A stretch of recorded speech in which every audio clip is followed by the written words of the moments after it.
this meeting please come to order, and everyone would please join me in salute to the flag. I pledge allegiance to the flag of the United States of America and to the republic for which it stands, one nation, under God, indivisible, with liberty and justice for all. Thank you. We're lucky our fifth board member will show up. Let's see. So for the agenda, at this time, I'll entertain a motion to approve the agenda as it is from our board members. I'll make a motion to approve the agenda as it is, unless you had something. I have a question. Okay. We are implementing a book into the curriculum. The is it because of the Brave, We the Brave, or because of the Brave? Home of the Brave. Home of the Brave. Mm-hmm. And I don't feel comfortable voting it in until I read it. I know that it's got things about immigration and whatever in there. I think it's going to be a really cool book, but I'm wondering if, I don't know if I do it now or... So you would wait until we get to that part Consent. of the agenda Okay. to discuss it? Okay. Not when we Then get I'm the fine. agenda. Okay. So you have to have a motion to approve the agenda. Okay. Is there any discussion? Okay, then all those in favor of approving the agenda as is, please signify by saying aye. Aye. Any opposed? We have an agenda. Okay, we're a little bit different with the agenda today in that we're going to run right into the disaster mitigation plan. So, Dana, I will pass Yes, to you. I really appreciate that. We have a visitor from Washington State who is going to present this to us, and since he lives a little ways away, we moved the agenda around to be kind. So Kathy Sievers, our Director of Finance, has been working with our presenter, so I'll let her introduce him. Thank you. Thank you. So I'll just give you just a brief introduction. So this is Scott Black. He works for OSPI, and I believe it was about 1.5 years ago he began working with the previous finance director in getting a grant in motion, and I'm not sure how much was shared because it kind of took a long time. It took up until now to kind of get it all together. It takes a lot of information gathering. So he was kind enough to offer to come and explain it because he explains it very well. And I'm supposed to also tell you that he's fighting ear infection, so if he doesn't hear you, just sign language. So he's going to maybe give you a brief, just a little bit of background and then kind of tell you where we need to go from here. Thanks. Sure.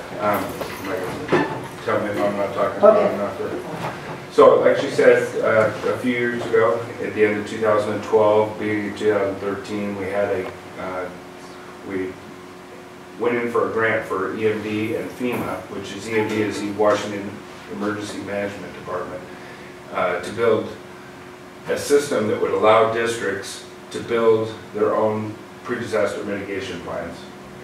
And so we received the grant, and it's a pilot, and we're working with 25 districts right now.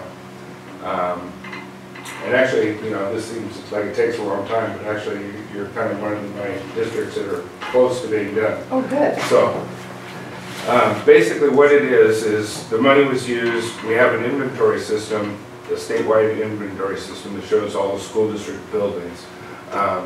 We have incorporated into that all the hazard maps, the state hazard maps. So now we can look at every latitude and longitude of each school building, and we can see what hazards affect those buildings. And then each district was given a grant of about $5,000 to $10,000 to have a consultant come in and do some extra information to put it in the system, like type of soil, if it's soft, so you know, liquefaction and things like that.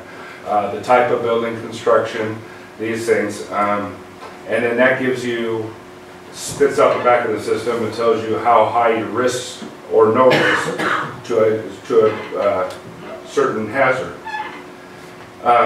Based on that, there are some chapters that we've developed that we have a contractor from California actually, and he came up and met with the district, and he developed these chapters because he works a lot with FEMA and getting these plans approved. He does other states, he does a lot of Oregon, a lot of Washington, Alaska. He does cities, counties. So these chapters are all, it populates some information, and then she said there's a lot of data gathering that needs to be done at the district level. Right now, where you guys are, and actually you guys are in a good position because of the construction you've done, you know, you're gonna be really strong against the hazards that would be affecting those buildings. But so the process is we get all the chapters together, put everything together, we put it out for public comments, which is where we are right now. We would suggest that you put it out on your website for a month, let people comment. There's not usually a lot of comment, especially because it's kind of technical. And so a lot of people in your community, some do, but some don't have that kind of expertise to be able to give comments towards it. But then after the comment period, it would come back to the board, and then it would be submitted to EMD and FEMA for approval. And the reason for doing this is there's not always federal money available for mitigation planning or for projects. But when there is, you have to have this plan approved or you cannot get the money. So after we get done with these pilots, the 25 that we're working with, we're hoping to roll it out and start getting some of the other districts going across the state, because we feel that it's important for everybody to have this in their back pocket. Right now, with the disasters that we had and the emergency declarations, there's two ways you can get federal funding. It's either it comes from Washington, D.C. at certain times, there's not always a lot of funding there. Or if there's a disaster, an emergency declaration in a state from a disaster, then mitigation funding becomes available if you have this plan. And right now, 2 of the districts that have gone through this are actually putting in for some projects. One is Quilita Valley, and the other is South Whidbey. So South Whidbey Island. And so they would get some money if the projects were approved, then we'll be able to do some mitigation. One of them is a gymnasium that is, you know, it's going to not fare well in a 9.0 or whatever could be coming. You mean our gymnasium? No, I'm saying that the South Whidbey. Okay. So, like I said, I'm kind of a little, but I think basically the mitigation, doing the planning, we develop these chapters, it goes out for review, and then it has to be updated every like 5 or 10 years. The plan, part of the plan is for each hazard, there are some action items that we develop with the school district and our consultant. And it's the things that you would do to strengthen whatever building would need. The first thing is usually an engineering report, which is called a 4113, but it's an engineering report that looks at the structure. And once that's done, and we usually include that if there's a problem in a building, we'll say, you know, when funding is available, have a 4113 done, and then that would tell you what would need to be accomplished at any of the schools that you have. But like I said, you guys are doing pretty good because the action that your district has taken for new construction. I might say that you're going to be doing in the middle school. Mm-hmm. Right now. So one of the things I would think as you're doing that, you might want to look at some things that could be done during construction. There's a story we like to tell where somebody had gone in and changed the roof at a district and then found out that they really weren't, the building wasn't strong for earthquake. And so they just put on a huge roof, and then they needed to tear off the roof and put all this retrofit, extra plywood, things like that. So it's better to plan. So I kind of throw that out that maybe, you know, when you're looking at modifying this school for the other. So, and I think. I can't remember, I got so many schools. I know. I think the overview, or what we're kind of asking is, we have a plan in place. We've had the engineer come out and look at the information and all of the buildings. We've had Ken from California, I don't really know Although I think it is important to point out that he did not evaluate the new North Mason High School. He evaluated the old building That that is was now correct. torn Right. apart. That's right. So, But the new one is gonna be built at standards. and it Yes. is completed now. Right, and that's what I'm saying, you guys, because of the new construction, you guys are gonna be sitting pretty good. Yeah, They look at Sand Hill and yes. Belfair too. Because So- Belfair's the one that's sticking out to me as a, I Yes. could see. And we have problems. the plan, and it is online, and it was sent to everybody, and that's the actual plan that would go on our website for comments for a month, and that's just part of the process that FEMA requires, that we put it out to the public. Once that's done, we'll go over correct me if I'm wrong, we'll review at the next board meeting, we'll review the comments, and then we adopt the plan, or do a resolution. Well, after it's, yeah, it goes out for review, comes back to the board, Mhm. and then it goes to EMD and FEMA, gets approved, then it would come back and be adopted by a board Okay. resolution at that point. So there, yeah, many steps. But what I liked about it, and this was something, like I said, that I kind of, it was already in place when I got here, but it does talk about, like Director Griffey said, the Belfair Elementary, for instance, it stood out for them too. And it doesn't say that things are necessarily bad or dangerous, it's just saying that there is a potential.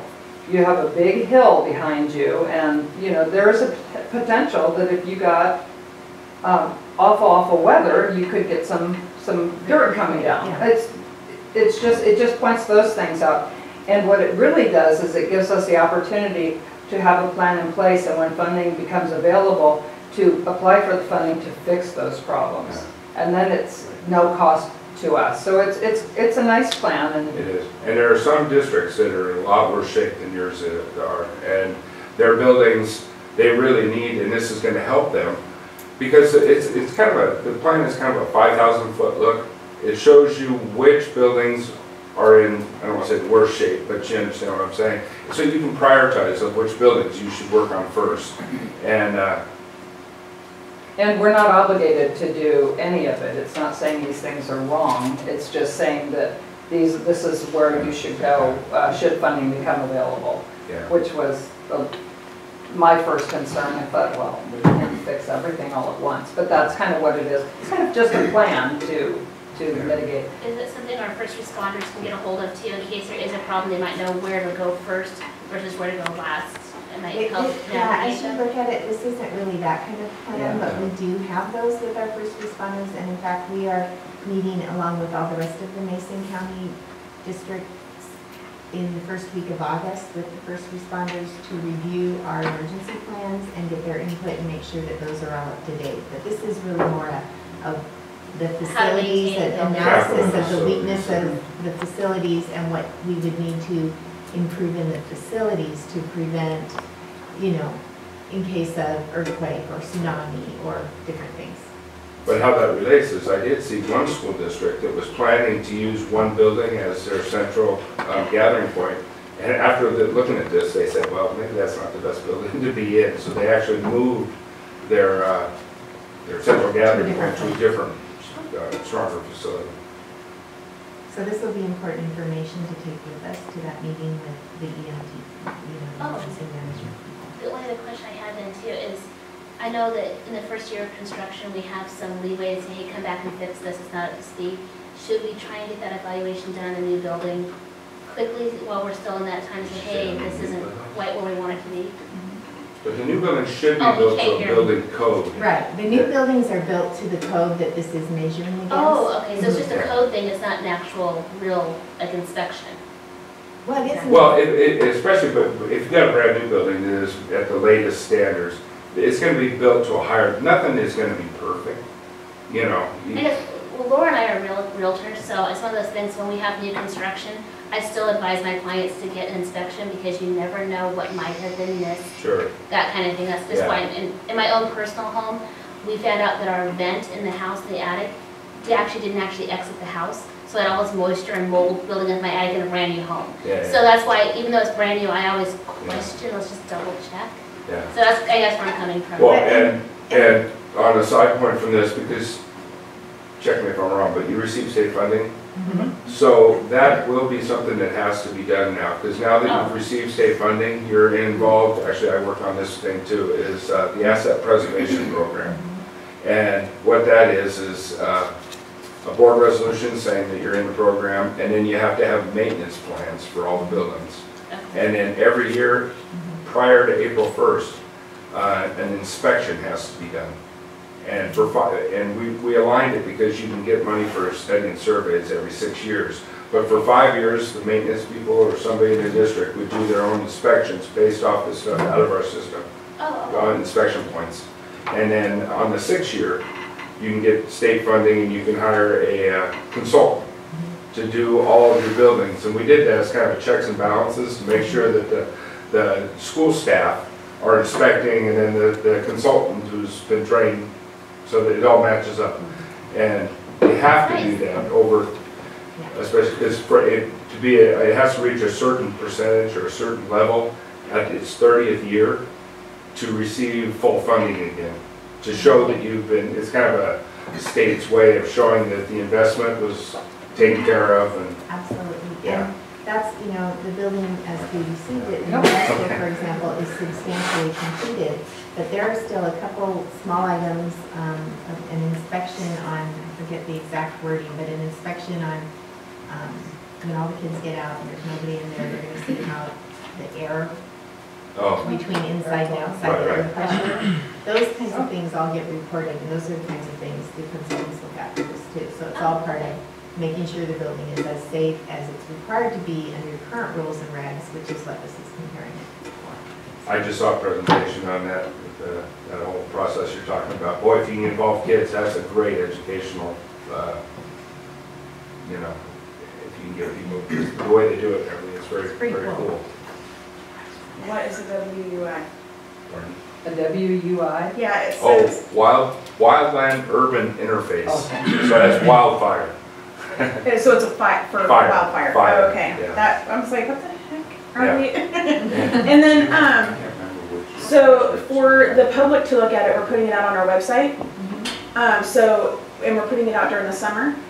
So where else would we put it out that it's gonna be there? Because I know a lot of people don't check the website because school is out. So a lot of people they just don't. So where else could we make that? The column, Well, it's 50-some pages, so, Yeah. yeah. it's- I mean, not like we can put Yeah, it somewhere, it's- but we can it's- like make an announcement somewhere that it's there. We can send a notice out. It's going to have to be a paper notice because, as you noted in recent policies, Yeah. we are going to have to, over the summer and as we head back to school, notify all of our patrons Mhm. that we have to have specific permission to send them any kind of data. Oh, okay. We can't send texts or we can't send phone messages that get recorded as texts on your phone because that's a violation of FCC Right. policy, and districts are getting dinged for that now. Well, not everybody gets that, right? Like- Sorry, this is so convenient. It was so convenient. So we could send a notice, please go to the website and look. But I think that's kind of cool the for right people place for it to that be. neglect that during the summer. I know me, like if kids, I'm directed, now my kid's doing soccer, so I'm directed at that, so. Yeah, I think that's a good point. Maybe we could just Can we put it add on. that- I'm sorry. Can we also add about the new communications that we have to? We are going to be Like- sending everybody a written notice about that. Okay, because they might wonder why are you sending me this and then it didn't come out to. Yeah. We could put it on the website just for comments for the 30 days it's required. It's just a 30 days. And, I mean, You it could can put it out always for a be little on. bit longer. That's what most of the people do, is put it out there for a month and then come back to the next board meeting. We could put something on a reader board that says, We could. look Oh, at our that'd be cool. disaster Yeah. plan. People- I mean, and then that's a it's great idea. not the cost of mailing out, Right, Yeah. yeah. That's a but great people idea, usually Kathy. drive by and Yeah, there's a lot of people that drive by and they're reading it. Yeah, I do. Yeah, it's really interesting if you sit It's and a read very the whole interesting thing. report. yeah. And they show the mudslides on Would it- Oso. Would it be appropriate if I'm on like the Belfair Network and I say, hey, the school board or the school district is putting out on our website, this disaster plan, could Yeah. they, I don't see any problem with okay, that. that'd be cool, because I post things there sometimes. So. And just, it's not a scary thing too. I mean, it sounds kind of, But I think it would be it's just important informational, really. for people to ask questions, because if you just read it quickly, like Mr. Scott said, Yeah. it's very high level, and when you look at the charts and it says North Mason High School, you have to read through that and pay attention to, Yeah. well, that's that building that we don't have anymore. Right. Yeah. The new And- high school is down there. And that's what I was also gonna say, that we are, while this is up for review, it's been our practice, because we're still kind of tweaking with some of them when they're out there. Everything's gonna substantially stay the same on yours. It's the inventory, and there were some changes that were just recently made, and so those haven't been, they're not on there right now, but we could actually get them on in next week or whatever before you put it onto your. He actually has them at OSPI, Yeah. and he was working on it to update some of that. Okay. But until the projects are actually done, finished, and We can't put them in our completed, system. Right. it's going to show like the old high school or the old middle But we can school. put notes We underneath put a each note, of yeah, Oh, just that like would where be it good. says North Mason Senior High School, that will be the new Hawkins, and that's the building that the, and has we put been chart under the gutted. old or something, or whatever, however. We've done, yeah. I can work with you. We've done a little updating since this, since Friday, so I actually talked to him on Friday after this was, or Monday maybe it was, that I talked to him, and Yeah. it's a little process to get something added and removed, so it's, everything Yeah. is just, If somebody has a question, is it appropriate to send to the district office? Okay, that's like that. Yeah. Just want to make sure that if I'm going to. or call, and we'll have that information on the Yeah, website, yeah. who to talk to, and Yeah. probably just filter through me, and I'll, if I don't know the answer, I'll get it from the. And usually our consultant will give it a once over. So as it is right now, there could be very little changes to the inventory and things like that, but basically it'll be the same. But by the time you get it at the next meeting, it'll be in its final format. Does it make sense to try to do something with the monthly North Mason County Life articles of review? I'm not thinking of the board letter. Yeah, we don't typically have one in July. We could do an additional one. We obviously could do some kind of summary of the 58-page report, but we could do something like that potentially. And I know it seems outdated these days with the internet and stuff, but there was always, for many other things, legal requirements, you have to post certain things in the newspapers. That will come later. That will come later. Well, yeah, we can say to you at the next meeting, or you can put it on this one, or you can put it out there, whatever you want to do. You can put it out there and say that this is out there for review, or. But that would be, Yeah, we a could short certainly do notice that. maybe. I know, that's Say really we have smart it. because there's a lot of people, especially the people that are really active in the community, they read that a lot, and wanting to know why we didn't post things there. So if they read it there, they would, That's that a would good hit. idea too. Yeah, I I think like that's that. like $24, so. To put an article to say that we have this plan and please Yeah, I think it's comment if you 24 have bucks. any Yeah, it questions. has, you know, and where they do the postings of legal Okay. stuff. Or just as an alert ad. I love reading those. I think it's a really good idea just because I think it shows that we're being good stewards of what the public has given us. And I think maybe the report itself, I just kind of, honestly, I skimmed through most of it and kind of got the gist of what we were doing, and I was really happy with that. And I think most of our citizens, instead of, like you said, going through all 58 pages, if we just said, hey, look what we're doing. This is our plan, you know, it's going to be evolving, please check us out on the website. And then maybe even go into a little bit about how we're directing our conversation with the patrons at this point, because that's really different. I know a lot of people love getting those communications, and they count on them, so I expect there's going to be a little bit of some feedback on that. Yeah, well, unfortunately, it's a federal law, so Right. we're gonna try to figure out a way to do that communication thing in a way that everybody still gets the information they need. And really, we have to have written permission on file for that piece, so. Do you have any more questions? I was just gonna add, with those action items, that tell what each of the districts are needing to do, like the engineering report, and it might go a little deeper, because you might have a good idea of what needs to be done, and that's written in there as funding is available, it was kind of put in there. At the state, we're trying to look at all these, and our goal would be, at some point, as we get more and more of these, it would be a good use or a good ability for us to show what we have to the legislature, to be able to request funding to do all of the, you know, the most hazardous schools. There's, you know, you saw Acosta's grand opening up here last Saturday. They have this plan, and we'd like to try and start looking at other places in the state that have those same kind of needs. There's Long Beach, Ocean Shores area, there's a lot of areas. So, but with this, at least it gives us an ability to talk intelligently and show that the rationale for why, instead of just going and saying, we need money, you know, and so we can say we need money because this, and this.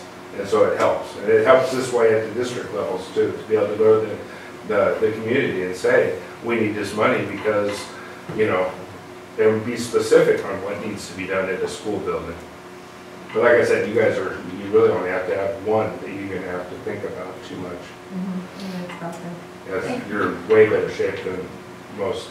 I think, go ahead. I noticed a line item in here of project cost for $20,000. Absolutely. There was a line item in here that it was titled project cost $20,000. Is In the that, plan, yeah. I would have to look. I'm not. Can you pull it up? It's right there. I think it was on page 21 or 22. Oh, it's 115 pages. Oh, I'm sure. Oh yeah, that's the end of the, And that's where the skimming started. When I saw that number, I'm like, those are the appendices that go at the end of Okay, it that. was benefit cost results in the table A2.3 on page 617. And it was the mitigation project cost of $20,000.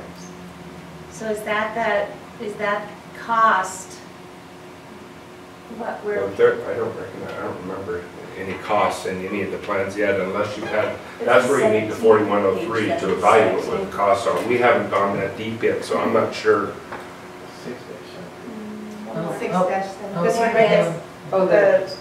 Oh, this is a, oh, I'd have to read it, but this is not for your district. okay. This is It's just a the sample. informational part before Yes. our. Yeah, Okay. yeah, these are the appendixes that talk about what does a benefit cost analysis do? And that's what I was talking about. It lists out all the things that you'd be doing. And then you'd have the 4313 engineering report, which would give you costs and specific inspections or certain tasks or things that would need to be done for that building. Okay. Yeah. I guess my question then really is, you are consulting with us right now. Is there a cost for that? No. Okay. And so all that has been That was handled the right now. grant. If, right now, The grant. and I Yes. should have said, as part of this grant, we're supposed to do 7 BCAs, which are having a engineering consultant go out of the 25 districts, get 7 projects, and do the 4313, so that way, and it'd be free to the district at that point. So that they'd be ready to do a construction project. But, and those are covered under the grant, but you guys don't really have any right now, because you guys are redoing the last building and there's nothing else to do. But others, we've done, well, Acosta was one of them. We did Quileute Valley and South Whidbey, and we're looking at doing Port Angeles and Aberdeen, because Aberdeen has a lot of hazards in that area. But that, like when I said at the end, we gave the districts money to go out and do this work, to kind of look at the building and do all that. We guessed like $5,000 to $10,000. If it's a huge school, it's going to cost a lot more. But those are kind of some ballpark of what that cost would be if you had to go out and do it. Thank you. Yeah. I had one other question, just out of curiosity. I always think this way. Are there federal strings attached? So if we get a grant, we get this money, is there something that we have to do in return to guarantee those funds are coming? Anything that would cost us money on the side that we wouldn't be aware of? No. Okay. But it would be federal money, which has So you have to have other- Exactly, that's what I'm thinking. Yeah. Well, like the free lunches was great, but then we had some things that we had to do that, it's just good to know that the whole picture, Yeah. so. Yeah, because right now, one of the districts is looking at trying, because they're a real remote area, and they have an application in to try and make it, putting a generator in, a really big generator that would allow the community to have power if there was an event, because they're out on an island. So it's, we'll see how that goes. The application process is still ongoing right now. And the other reason that we like to push for the districts to do this is because there's other districts that are part of a bigger county pre-disaster mitigation plan. And the thing, that part is that if you want to get a federal funding, you have to share the money with everybody in your county that's on that pre-disaster mitigation plan. So if, you'd be going against cities, counties, anybody else that would also be. And so we're kind of saying this kind of, just get your own plan so that when you go for any kind of application, you'd be putting your project out there alone instead of being part of a bigger kind of fight for it. So we're just asking that you approve that the plan be posted to Yeah, the website for 30 days for public. and at this point, it's just needs a motion. Yeah. Any other discussion, questions? The administration is recommending that we do this for 30 days, and I just have a question. The 30 days, whenever that starts, that gives you a very short time to get back to us for our July meeting. Does it make sense to do 30 days, or will we stretch that to 40 days so that there's some time? Well, even if we do it 30 days, it's gonna be tight to get to the Yeah. July meeting. We might need We to can do have August. the vote in August. So I think the 30 days is fine, but I think because within that time frame, that gives us time to put notes out there to look. It will be posted as of for 30 days, so everybody gets a chance Yeah, it and makes nobody more feels sense. shortchanged in the opportunity to look And you at it. probably would want a few days. You want to make sure, because if there is, maybe there is somebody has a great suggestion or something needs to be done, and you need to have a little time to incorporate anything that might be Exactly. suggested. I'm sure we'll get some suggestions, so I think that's More really likely, we would thinking, actually be, as a board, we'd be looking at it in the August meeting rather than July. rather than July, yes. All right. So And like I said, this is a lot of technical information that a lot of people wouldn't have the expertise. That's what I've been finding in other districts, So should we make this motion for 40 days? Would that be I better? think you can still 30 is post still for okay. 30 days. Okay. We just Doesn't won't have to vote on start it tomorrow. tonight. That gives us time to gather all the input that we get and get that out for you to read Okay. and understand before you come back in August. So what'll change out of what you're seeing on the screen is they won't be coming back in July with this to us. They'll need the full 30 days, and this will give them time. And we'll be looking at it really in August. Okay, I move that we approve the disaster mitigation plan to be posted to the district's website and any other ways of communicating it to the public for 30 days for public review. Okay, if there's a motion on the floor, is there any discussion? Hearing none, all those in favor of approving the motion that we just heard, please signify by saying aye. Aye. Any opposed? Okay, you have 30 days. Thank you. Thank you, guys. Thanks. Yeah. It'll get better. Yeah. Thank you I very want much. to thank you. It's been great working with you guys, and I think it's a good plan, so, I appreciate you working with us. Thank you. You can sneak out. I will. All right, thank you. Thanks. See you. Okay, at this time then, as we move on to, through our agenda, it's board member comment time. So let's see, how about we start with Diana? So, about a week ago, I went to the FFA ceremony that they had, their award ceremony. It was wonderful. It was really cool to see what all the kids were up to and the projects they were working on. And they had a member come, it was actually an adult, and she brought a seeing eye dog, and that's one of the projects that they're considering doing is training these puppies, which who doesn't love puppies, right? And they train them, and then the trained puppies go to another facility, and they're actually trained, I think in Oregon and a couple other locations, to be seeing eye dogs. And it just sounded really great, and it sounded like the kids were all excited. There was great food there, but it was really good to see how passionate each one of them were and articulate. I was really impressed. So just good to see wonderful things happening. And and then I went to the Memorial Day celebration, and that was very, very well attended. And it's good to see kids there, and they're all interested in the pictures. And then this gentleman, his name is Bob Myers, actually restored an entire Jeep, and it's restored exactly like it was when he served in World War II. It was just incredible. We wouldn't let William ride in the Jeep because he wasn't supposed to, but he was very interested. And so just a lot of good things. Just been kind of starting to get in summer mode, so anyhow. Okay, well, I will go next. Don't have too much to report. Other than I did attend the Relay for Life with the Builders Club kids for the Friday evening. And that was fun for me and fun for those kids. They had what's called a bounce, I call a bouncy house to raise money. Those are important. Yeah, well, they must have raised an awful lot of money because I'm watching the cash box.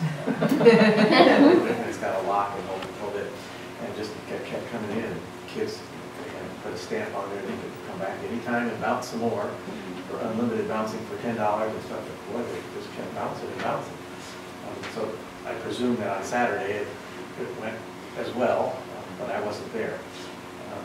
In any case, that was a lot of fun. That was their last event, last project. And I had also organized with them their end of the year lunch with the Kiwanis Club who sponsors them, and that went quite well also. It's a kind of a highlight event for them to put on a regular meeting in front of a bunch of adults. And so they take it much more seriously. In any event, there's that. And the other thing I wanted to just bring up briefly was something I brought up to you as a member of the Kiwanis Club. We also had this past Tuesday an announcement from a former teacher who retired some years ago, and you will know him, Gordon Monty, has offered to, he is giving to the Kiwanis Club $100,000 for scholarships. To be put into an endowment, but he's letting the Kiwanis Club decide how much right off the bat to give away for scholarships. Wow. While the rest of it would be an endowment for perpetual, I guess it would add to the Kiwanis Club's current foundation that they have for scholarships. So that's big news for the Kiwanis Club and for students in the years coming to come. So that's pretty much it for my report. Laura. On June 1st, I was privileged to serve on a panel that was judging the presentations from Kathy Hoff's civics class, and they were presenting on the articles of search and seizure, women's right to vote, some pretty contentious topics, and they were so articulate and they knew their stuff. It was just incredibly educational for me, because I don't, that's been a while since I've taken that class. They were also professionally dressed. I mean, it was just, it was a real privilege to be there. And other than that, I can't think of anything else I've done. I've done a lot, but I can't think of it right this minute. That's why I'm looking at my calendar here. And tomorrow night we have the graduation, and that's going to be exciting too. Oh, and I went to the retirement party yesterday afternoon for I think there were 5 staff members who were retiring, and that was just, it was very nice. I mean, the place was all decorated, the tables were decorated, and lots of good comments, and yeah, there was some tears for some people. So yeah, that was very nice. That's it. Thank you. Leanne? Well, I am very sorry that I missed the retirement party. I got to come to last year's and watch people, and I'm such a sap. I'll sit in the corner, and nobody knows me, knew me last year, and I sat in the corner crying, people are looking at me kind of like, why is she crying? She doesn't know these people. And I'm like, it doesn't matter for me. I'm a sappy person, but I think it was last week, I got to be, Mrs. Varick asked in Sandhill, she asked me to come as a guest art teacher. And I was excited. So it was about wind. And I'm like, oh, she goes, it doesn't have to be though. And I'm like, oh, okay, what would be good for kindergartners? And I came up with, I was like, oh, what about they all get a t-shirt and everybody writes their name on one t-shirt. So each kid gets to go home, and I donated the t-shirts. and they get to go home with for a kindergartner, you know, like save that forever, right? You know, the parents will be like, oh, remember this? It's all little. But she was like, that would be really cool. But why? Because then my second email back to her was, oh, why don't we make wind chimes? I'm like, we can do both. And she goes, let's do wind chimes, and then we'll save the, if you're going to donate it, you know, we'll save it till the end of the year, or the last day, because it's school shirt day for the last day at Sandville. So some kids don't have a school shirt. They don't really have school shirts up there.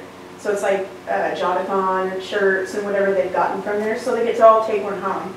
But I got to go up, and if you go to be an art stand-in or, you know, guest teacher, it's good to do the art project first. You know, before you get there, I'm looking it up, and I've got all these really cool ideas, and then we're trying to put it together, and she's like, this is kind of like a 5th grade. I'm like, oh yeah, it kind of is. But then once we got it going, I made up 2 little crochet hooks out of paper clips.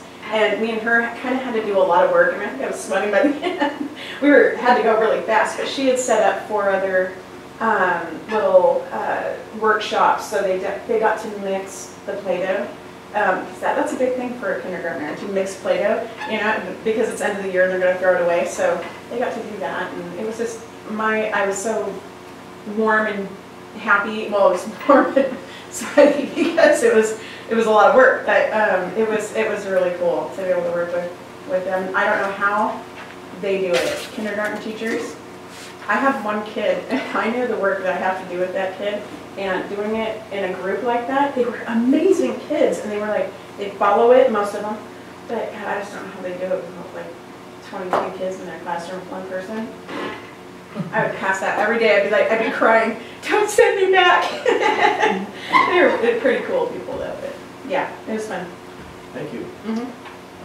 Superintendent Rosenbach, normally we would have comments from the student representatives, and that's not written into the agenda this time. It is. I think it's in a different place, and we can certainly move it forward because I think it got flip-flopped Would with that the be more community appropriate? comments. Okay, so then as precedent, let's have the student board member comments right now. We both got to go to the Relay for Life on the ASB team, and we actually won the biggest team, so that was really fun. We have like a certificate. I don't know. Do you know how much we have raised so far? We're still totaling. It's We're still. it's over $400. I'm pretty sure. And so that's all going to the American Cancer Society, and we are selling our BG Strong T-shirts for Bill Geyer, and then we have the energy drink spritzers that we're selling at Relay for Life. And we sold quite a few of those, and so that was pretty fun to get. I don't know, just kind of bring everyone together at like an outside of a school event, and get to raise money for a good cause and do some walking. And it was fun to sleep there. Not everybody slept there. I slept there. It was really cool. Usually it's warm. I wasn't anticipating how cold it was going to be. Because normally it's like 70 or 80 degrees. This year it was like 50 and raining. 49. So, yeah, it was way too cold. I was out camping. I feel it. Wow. But that's pretty much what we've been doing. I personally have been doing job shadows. That's what I've been keeping myself busy with. Not for any assignment, but just to get some experience. I did a job shadow with the State Patrol yesterday. And then a couple weeks prior, I did a job shadow with the MACECOM, the 911 siren shop. So that was pretty fun. I wanted to do that. It actually, I was anticipating I was going to be bored, and I'm like, let's go. But No they way. kicked me out after 5 hours. I was like, I want to stay. That's so cool. So yeah, it was really good. I always tell people, I'm like, do a job shadow, because I don't know, you think you know what you want to do, but I know what I want to do, but going to the job shadows, I was like, I want to do that, and I want to do that, and it just throws my mind. Yeah, that's great. What do you want to be? I want to be a paramedic. Awesome. Very cool. Very cool. So That was some good lines to go in and check out then. Yeah, I was kind of just getting around the whole first responding aspect. MACECON, your first job. No problem, right? Yeah. So tomorrow morning you have Oh, I'm a junior. I No. got one more He's year. gonna go to class and take his test tomorrow. Nice. Oh, Yep. good, so you're here for one more year, but you're a senior? No, Sophomore. sophomore? Oh, good. We don't lose anybody. Well, they'll be back at school, but we do have new members that you will meet. Oh, okay. Did you have anything you wanted to add? I didn't pretty much cover, we went to relay, we have field day on Tuesday, which I'm pretty sure Aiden. Oh yeah, we're playing. And that's really exciting. We're gonna do the electric slide in the theater. I'm playing that. I still haven't found the perfect song for it yet, but There is a song, you know, Yeah, from the the- 80s. Yeah. It's just stuck in my head. yeah. But I learned that, and so now it's kind of my obsession right now. So I'm forcing the whole school to participate. Oh, that's awesome. That's good. Yeah. That's awesome. So cool. Are you gonna get a YouTube video so we can all watch and enjoy? Oh, you I should. should. I should I'd have like to some see that. recorded. Yeah. Well, we did the electric slide at Relay on Saturday morning, and I don't know who it was. It was a nice old lady, and I just watched her, and we all were like staring at one person, and we all figured it out somehow. And And it was a nice old lady. it was a really nice old Don't lady. say how she was. Don't guess how old she was. It's gonna offend everybody on the board. But it was fun. But we danced to like Achy Breaky Heart and Blue Race. But it worked. That's good. It does. Usually any of the twang songs, right? Yeah. They'll do it, yeah. Maybe we'll do some shenanigans. That'd be good. Very cool. I don't know yet. You're gonna rock it. Then we have finals tomorrow, stressful week, and then I have soccer practice, is starting so soon. I do have a comment that I'd like to direct to primarily Aiden, I guess, although Kenzie, you too, for when you become a senior, since you're going to be a senior next year. This has something having to do with the senior slowdown. Mhm. As of several days ago, or until the slowdown happened, the very few public comments that I got were very negative about the seniors coming ahead. I'm going to say 3 comments. Very few. They happen. Nevertheless, I didn't have anyone saying positive things or whatever, so I had 3 negatives. But the day of the senior slowdown, when I mentioned the Gordy Montana board, he was caught in the senior slowdown and couldn't get to the Kiwanis Club to make his announcement until right at the very end, but he did. In any event, I then got lots of comments from Kiwanis members and other public, and they were not so negative. The majority of comments I got, including now the 3, were they would rather you do that sort of thing than something much worse. I like the Could be a tailgate lot. on the car out in front, that's awesome. Nevertheless, that's what I want you to bring back, since you're going to be a senior, and you'll have some say with whatever goes on with that. So just know that there is some negative feeling in the community about the slowdown. Mostly that negative stuff is, that's disrespect and all that sort of stuff. But on the whole, and mind you, this is not a scientific survey. I heard positive comments about rather you doing that kind of thing and we can live with it, that sort of stuff. But, Yeah, overall, like, there's, on the Belfair community organization, a lot of people, not a lot, there's more people that support it than people that don't support it, I would say. Like, usually someone will complain and then, like, 20 people will just be like, no, it's actually, like, cool, and it's, like, it was changed so it didn't affect the Belfair the elementary school traffic. So I think that was nice. And I think it's important to note, it is not a district or a school-sponsored event. It is an event that the students create for themselves. I also think it's important to remember that hopefully sooner than later, we will have a left turn lane. And when we have 3 lanes, then it would be possible for it to go on potentially without disrupting traffic. And that could be better for those folks who are a little stressed out about things. So, Yeah. I'm usually I'm somewhat on the negative side of this. And it's only because I know, was it a week or 2 ago, I was driving from Gorst to Belfair. It took me about 55 minutes. And I thought, oh my gosh, I hope nobody's dead. That was my first thought. Oh, I hope it's not my family members. And I got really stressed. And then I realized it was because of some lighting project, or, no one was hurt, and I was relieved when I saw that. But my vision, and, I didn't graduate here, my husband did, so we may be on differing sides of this. But I would like to see a sign with every single student's name, just going straight down Highway 3 on the side, so we could honor all of you guys and not impede traffic.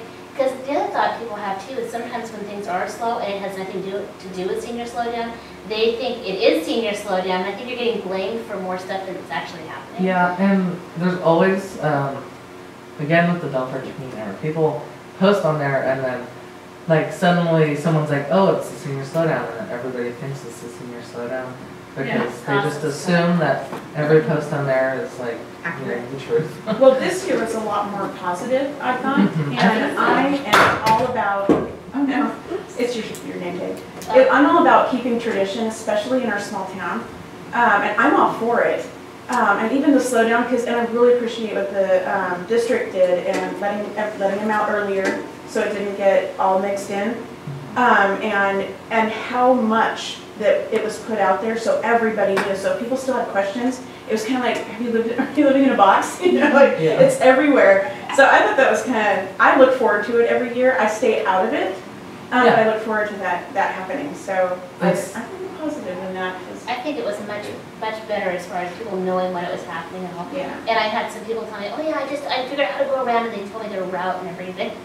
So. I think that it's becoming more acceptable, and I know there's some seniors that are like, no, we want it at the end of the day, like, or we want to disrupt as much as possible. It's like, no, just do your tradition. Yeah, but it also puts out that message that you're not going to make everybody happy. So that's something to take away at your last day, you know, of a senior. You're not going to make everybody happy, but go out there and strut your stuff. Yeah. You know? I know that the Mason County Sheriff's Office was semi on board. They did sort of an escort to a couple cars, but I think they missed it. Like, there was still. They were there actually, and Washington State Patrol was at the front.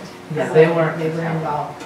They never are. The State Patrol, the state trooper that was there would, he was in the front and he would monitor about 50 cars, and he'd turn his lights on and jump up and monitor the front 50 cars as they drove by, because those cars are the ones that have the people on scooters and the ones walking on. So that It's didn't really happen cool. this You year get then? people that No, it happened, but people, hopefully my class will be more respectful. I know I'll be in a car. You're going to be loud, and you're going to tell them to be more respectful, and you're going to put that all year.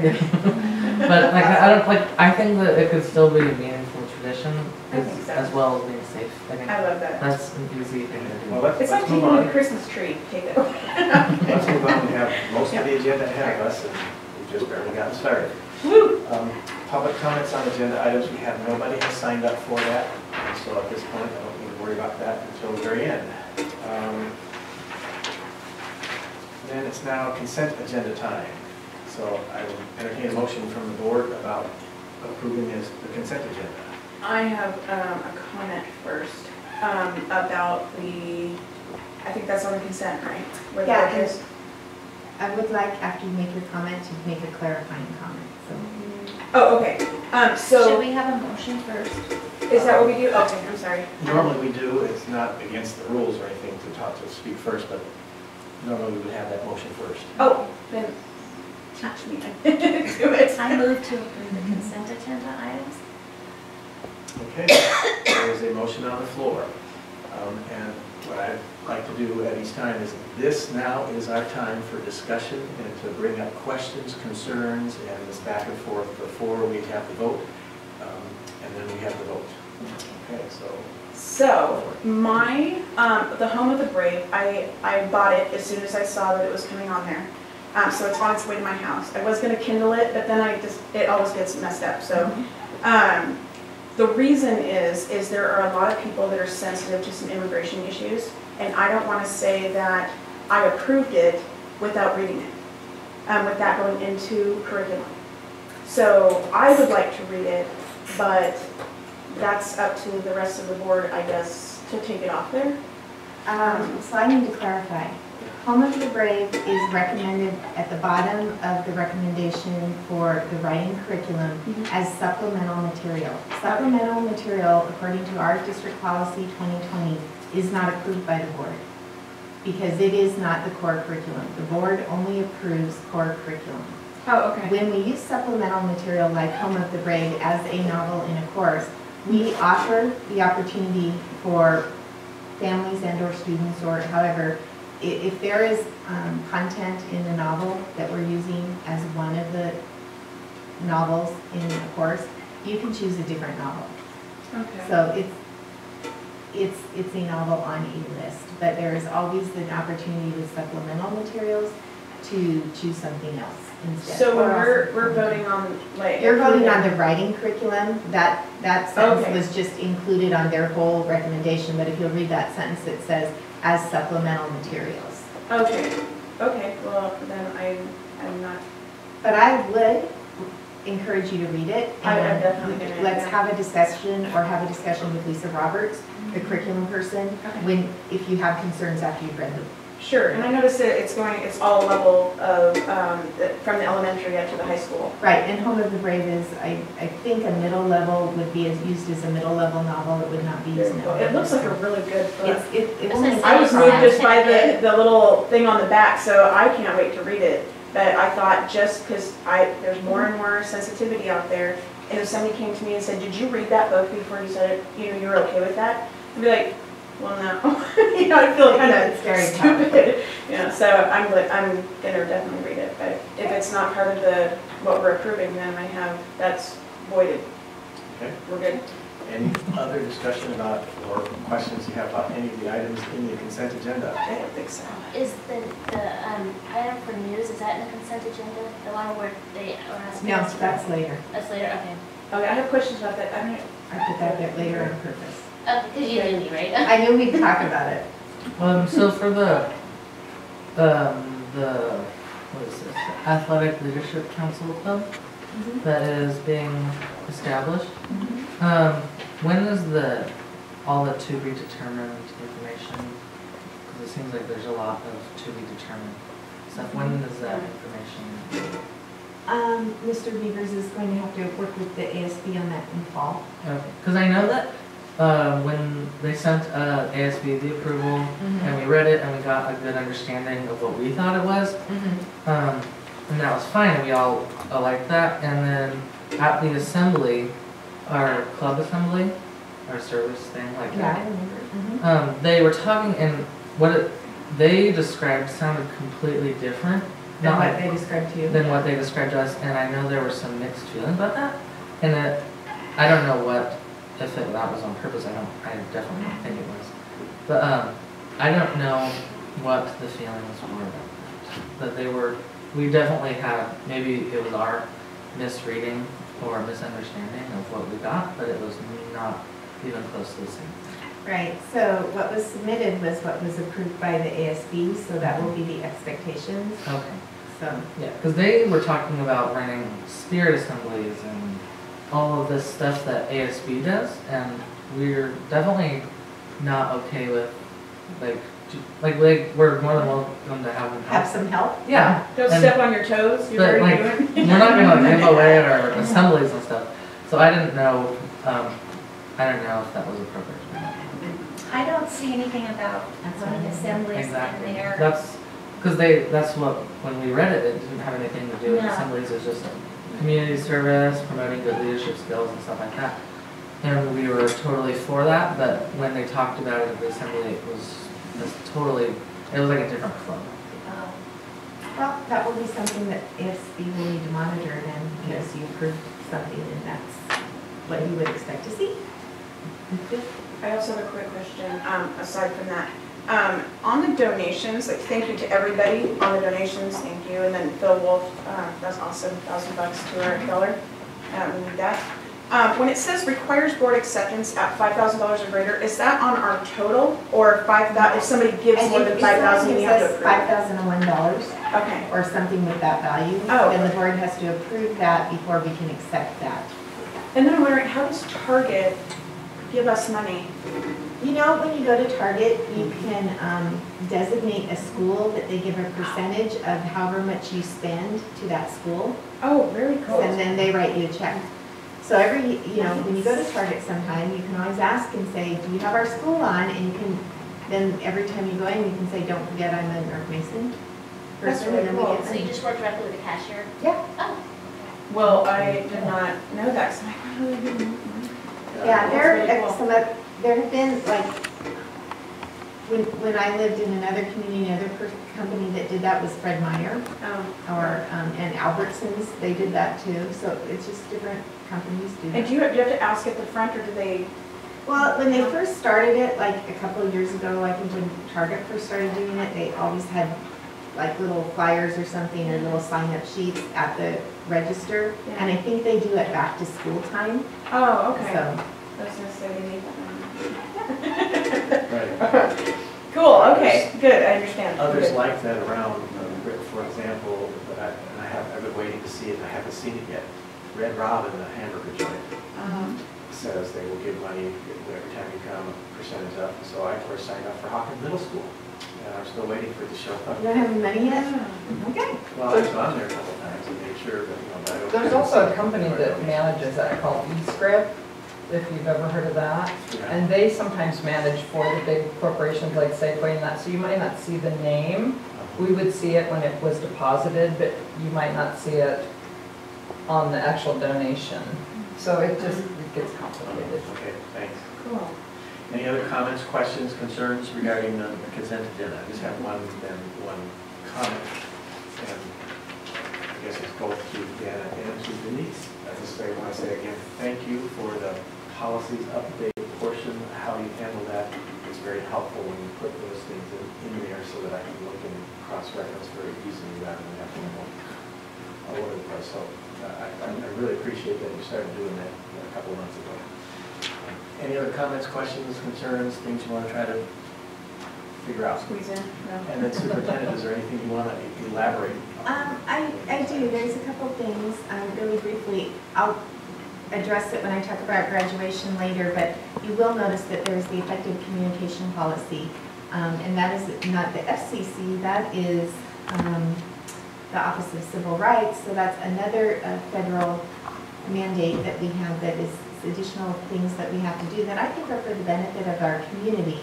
But we would have appreciated some funding to help us do that. So, and you will notice that that is any time we have a meeting like this, or we post on our website, or we have an open house, or conferences, we've always had an expectation that for children or family members who have a disability, that we provide devices or whatever is necessary so that they can fully access the conversation or whatever is going on. Recently, the ADA has determined in some lawsuits where school districts in other places were not very successful, that extends to all members of the community.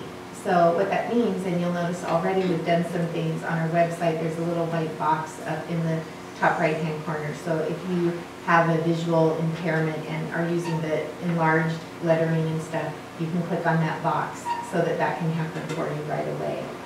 One of the things we'll be starting to work on over the summer is we will have to caption all the photos on our website, so that if someone was was deaf, then when they used whatever devices, or was blind, when they used devices, there's words there. So that if they used a Braille reader or whatever to attach, they would be able to see that Dinah's picture, it would say Dinah Griffey is doing whatever, instead of not have access to the photos. So there's a really wide range of what we have to do, and I think it's a good thing, but it's also going to be very interesting to see the best way we can do that. The minimal that has been determined by the ADA is that we have to have a form available, which we will be putting on our website, so that community members can say, oh, by the way, I'm planning on going to the board meeting, the graduation, the football game, and I need this device, and then we would provide it. But the minimal is we have to let somebody tell us. On certain events like graduation, we're trying to be proactive and have the stuff there and ready, because, so we'll see how it goes. The other thing I think, just to point out that I know you're aware of, that on the consent agenda is the updated contract with NMEA. Across the state, the Washington Education Association has been working with their members with concerns regarding full funding of basic education, and the work that the legislature has been working on really hard for a number of years here. But they have been encouraging all of their locals to renegotiate their contracts because of concerns that if the state were to make a final determination similar to the Dorn decision or that followed those kinds of lines that was in 1978 or 77, the first time that we tried to address fully funding, that put in some place some inequities and grandfathered some salary differences so that even though we're on a statewide salary schedule, that's kind of part of why we have disparities around the state.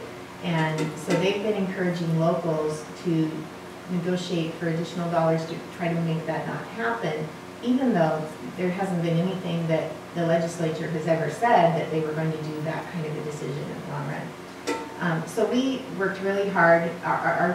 We had the language that if the NMEA wanted to reopen, we needed to reopen and discuss. NMEA and our district team worked really hard to come up with a fair solution to a little bit better funding for their salaries. That is happening in other districts too. It's not necessarily that anyone is going to be equal, but everyone has been encouraged to ask for more. And we'll see what happens and what kinds of situations develop as that happens across the state. It will certainly lead to more discussion for the legislature as they try to come up with something that's fair for all. But I just didn't want to talk about that. So what is there in the contract that would cause it to be reopened again? There's words that say, Okay, if the union wants to basically, our language is a little bit less strong than others. It says we reopen by mutual consent. But then the law in Washington State about unfair bargaining practices kind of means if the union wants to reopen, mutual consent means that we'll say okay. Because it gets very difficult to not call a refusal an unfair labor practice. So I guess I'm kind of wondering for the legislature's benefit, what are the parameters that we're talking about? Maybe I'm yeah, I'm going to have a talk with some legislators because what really is happening is we did a really good job and we tried to be as fair as possible, but we don't have the same level of resources as some other districts. So we weren't able to get them the same as some of our neighbors because they're going even drastically higher. So it's not fixing that problem, and the legislature is going to have to be aware that that problem is getting larger instead of smaller. Okay. Figured I might have some questions. Yeah, we'll be talking. Any other comments you have? Okay. Then unless there is any further comments, questions, concerns, whatever, it's time for a vote. We have a motion on the floor to approve the consent agenda as it is. So all those in favor, please signify by saying aye. Aye. Any opposed? Okay, motion passes. That was a big chunk.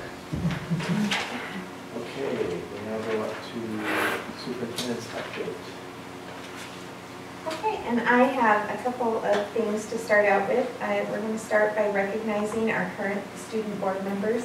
It's the end of their term, and so I want to thank them for all the hard work. You guys have been very participatory and involved and set a really good example for those who are going to come next and all of the years after in really being a part of the board and not just coming and sitting here. And so we really appreciate that. And we do have a couple of little gifts for you as a way of saying thank you. We have these beautiful plaques made that say, thank you for your service on the North Mason School District Board of Directors in support of the district and the students of North Mason High School, because you are representing North Mason High School with this year on it. And we also have for you a little, so you can always remember, a little make a difference pin.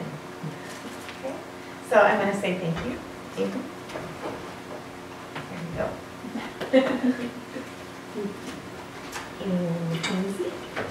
And then I think each of the board members wants to shake your hands too. Yes, So we you're do. supposed to do that. Thank you very much. You have to walk around. And we had an alternate this year, Allison Stites, and she couldn't be here, but we will make sure she gets her awards as well. Thank Thank you. you. No. And come back. We Oh, yeah. really appreciate your comments, especially in the, out there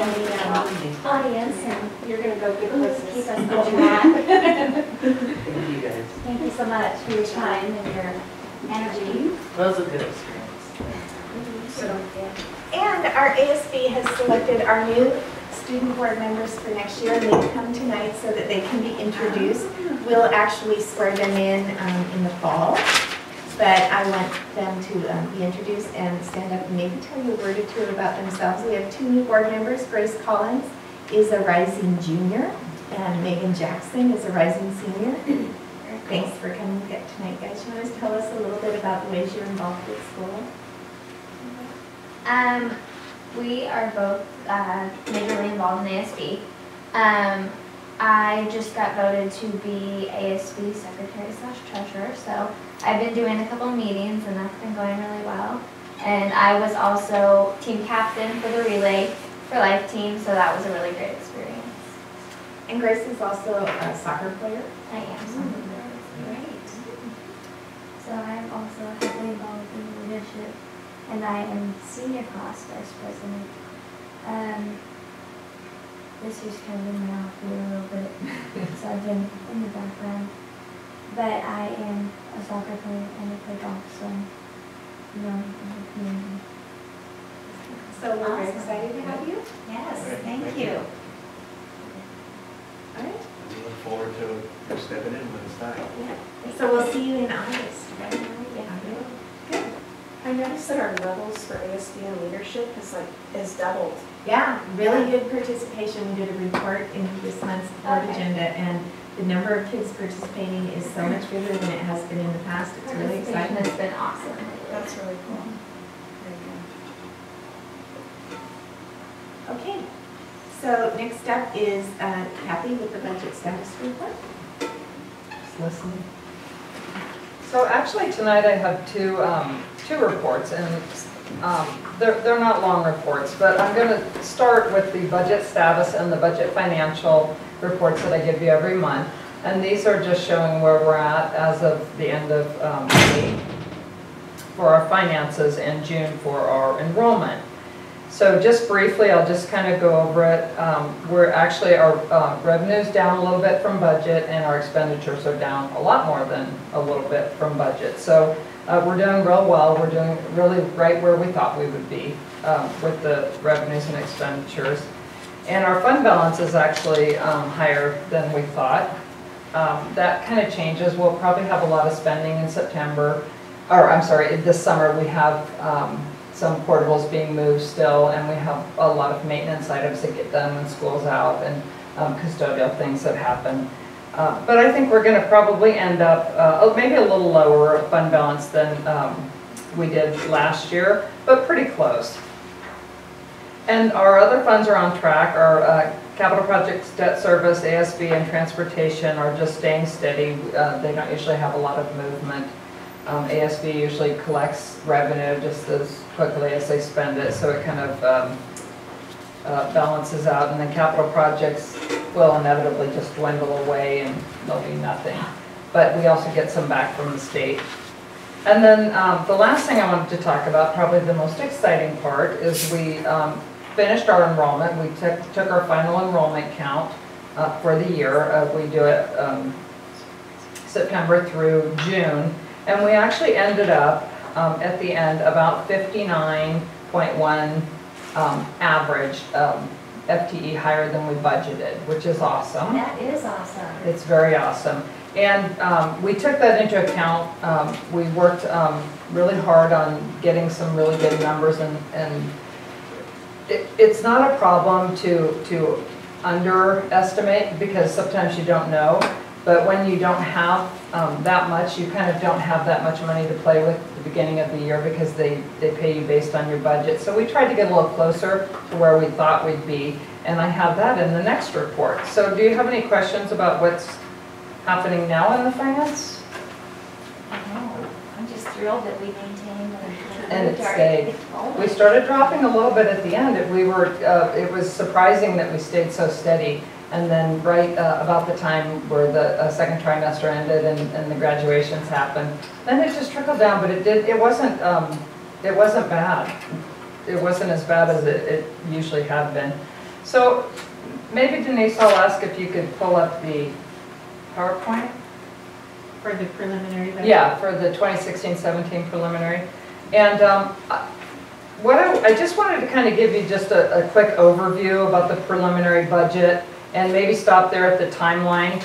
And I just wanted to let you know, and I'm sure that you know, or I guess reiterate, that the reason that I am sharing this is because it's important information, but there's also a legal requirement to share this with the school board and the public to do so.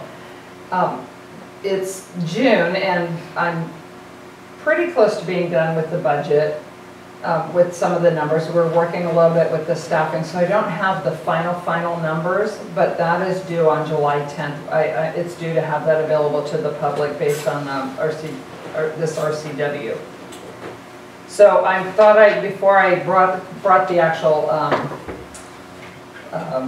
budget to you next month, I thought I'd kind of give you an idea of where we thought we were going to be. So where I based my numbers and where I started kind of with the budget is to talk about enrollment projections. I guess the basic components of a budget is the enrollment projections, your estimated revenues, and then your estimated expenditures. And those are just the three major things that are very hard sometimes to estimate, but that's where we work to get these numbers. So to start with enrollment, the first thing that I do is I like to kind of look at the whole process. So I've been here almost a year at North Mason School District, and it was kind of surprising that the kindergarten classes were very low this year. So I looked back at the birth rates, and I noticed back in the birth rates, I looked back about 5 to 10 years, 10 in some and 5 in when I went back at some of the different, I kind of looked at around the different communities. The problem is it's Mason County, and so we don't get all of Mason County. So I kind of tried to look around in other places, and I noticed that it didn't change much. You have about the same births. I think it was about, if I remember right, it was about 600 births a year. And it didn't fluctuate much, which is odd. So I don't know if people are moving out or just changing or just going, not putting their kids in kindergarten. So sometimes kindergarten is very hard to determine where it's going to be. And especially because we have had a lot of new to the community kindergartners, particularly in our growing Guatemalan community, over lots of last years, not so much this current year. Is there a lot, does homeschool go into this even if, no matter what they're using here? Does that go into these numbers? Because I know I've heard of a lot more people doing homeschooling.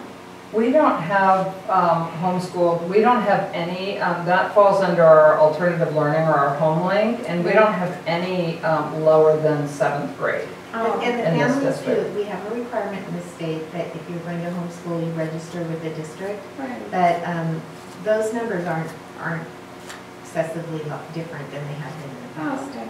Yeah, but we don't count them in our enrollment. Yeah, because we don't get any money for them, so. Oh, okay. I see. So the second thing I look at is I like to look back at average enrollment. I have back 10 years for enrollment numbers. And so I have a nice little calculator that gives me some options that I can put in. And the superintendent and I worked on that. Oh yeah, I'm not there yet. Oh, that was my fault. Oh. The superintendent and I worked on that, just getting, trying to decide what kind of fit where we thought the trend was going. And we actually did a weighted average for our enrollment. And we did the last 3 years weighted average. So we put a little higher weight on what happened last year than 2 years ago, and it kind of fell in that direction. But there's many ways you can look at it. You can do just a basic average. You can look at last year. You can average 10 years. So it's kind of really a process of determining what the numbers are and where our comfort level is, because I think I tend to be a teeny bit conservative. You'll always recoup the money, but you don't want to give it back. but you also want to get a little closer maybe than what happened last year. But sometimes you just don't know. And then new construction is a factor, and that was a factor for our high school when we opened the high school. And I think that might be some of the reason that we have some extra kids too. So I was looking into that a little bit, and I'm wondering if the middle school, maybe the opening of the middle school will entice some of the other areas to come to the middle school just because it is a new school and it's exciting. And so it's hard because it's opening in the middle of the year, and sometimes people tend not to move over there. But we kind of looked at that and put that in our analysis of enrollment. And then the feeder schools are always fairly consistent, but that's our K-8 schools that feed into us, which is what Greatview, Hood Canal, and Pioneer. And so they last year, or 15-16, they have an average about 105 kids, and we average, I think, about 20.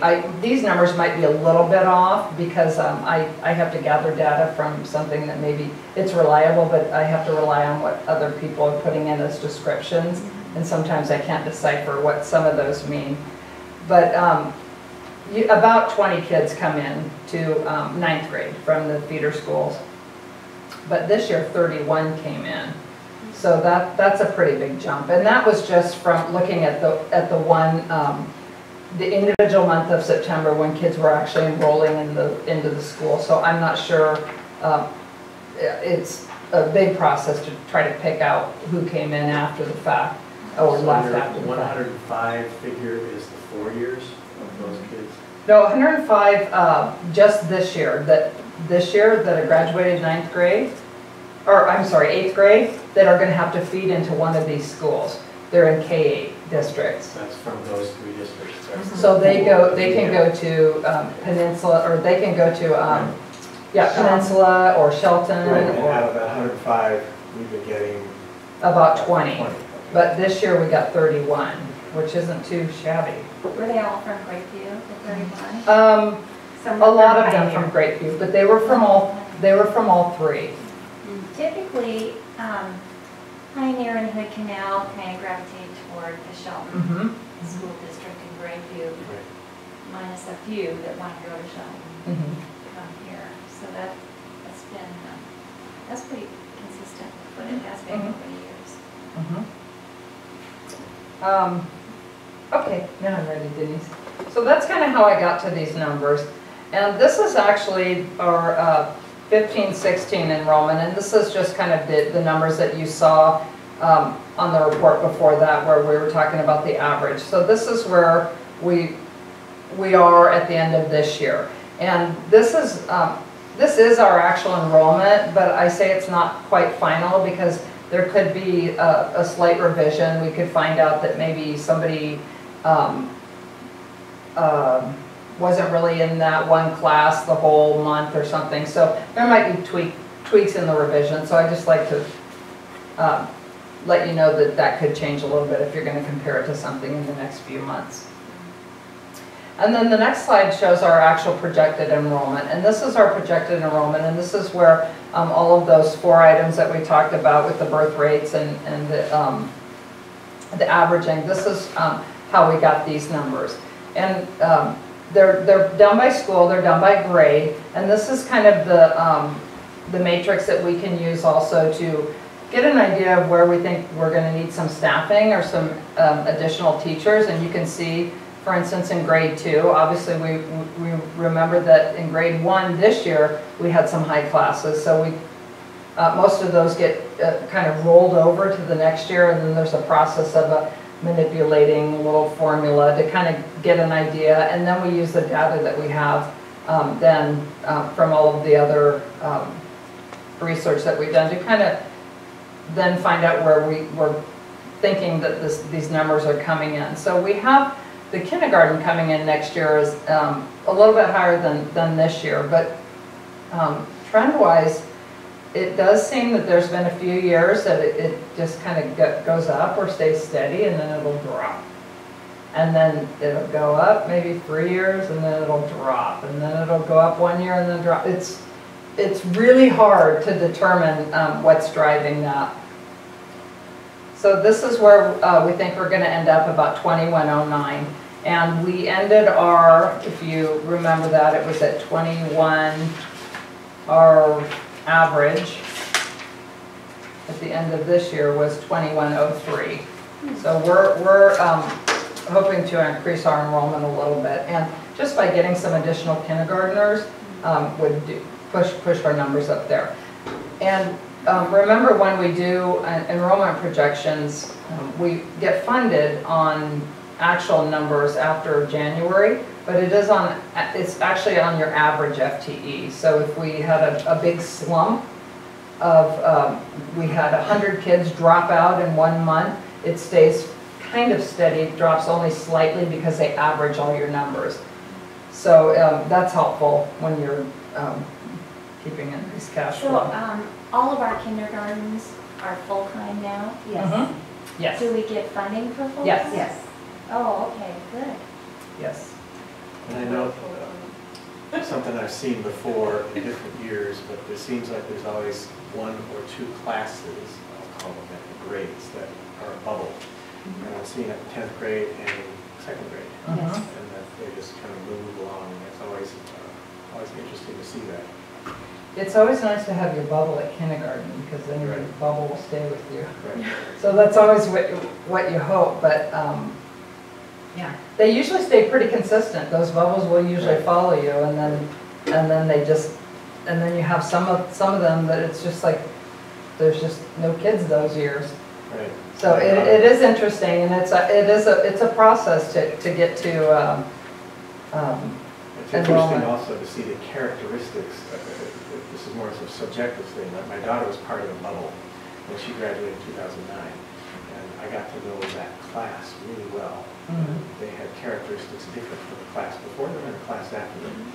That when you're paying attention to that, you can feel, the teachers could feel it's very, they can spot it real quickly, and they know it all the time. I'm curious as to that 10th grade, what do they feel like? So what is our head count? You don't budget on head count, but I'm just curious what Well, the head count is. This really is the head count. I mean, enroll your K-5, actually your K through 9 or K through 8 really doesn't change much in your FTE, but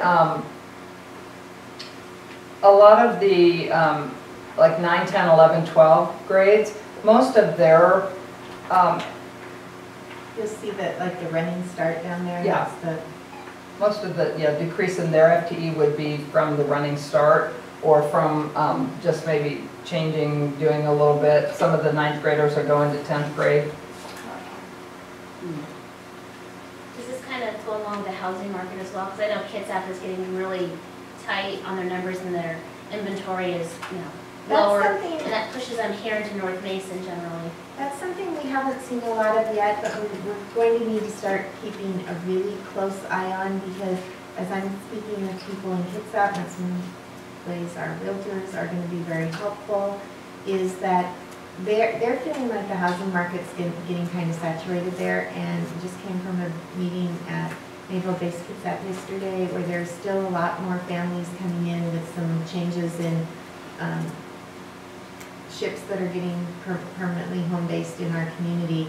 So there's a feeling in Kitsap that we're going to see a lot of explosion in enrollment and in people looking for houses out here that we haven't quite seen yet, but that might start developing. So it's something we're going to have to really pay close attention to in the next. My guess would be the end of summer. I mean, that's when I find my clients, is that you're going to see some movement, so. Well, we'll have 2 nice big schools to house them all. Exactly. Right. There we go. Because there's actually another carrier that's getting permanently home ported, and they'll be here around the time school starts. We just need the housing Excitement for for them. What do you think? We need the housing for them. That's true, there's really not a lot Inventory's available. so low. The, even rentals, I mean, if you want a rental, get in line, it's tough. We don't have hardly any out there. It's kind of that, I see it on Facebook, somebody will post, I've got a rental coming in, And then you see all these people tagging their friends, and it's this Yeah. long column of names, and it's like, that's one house, there's a lot of I people. have a friend in Lake Bay that's trying to sell their house, so.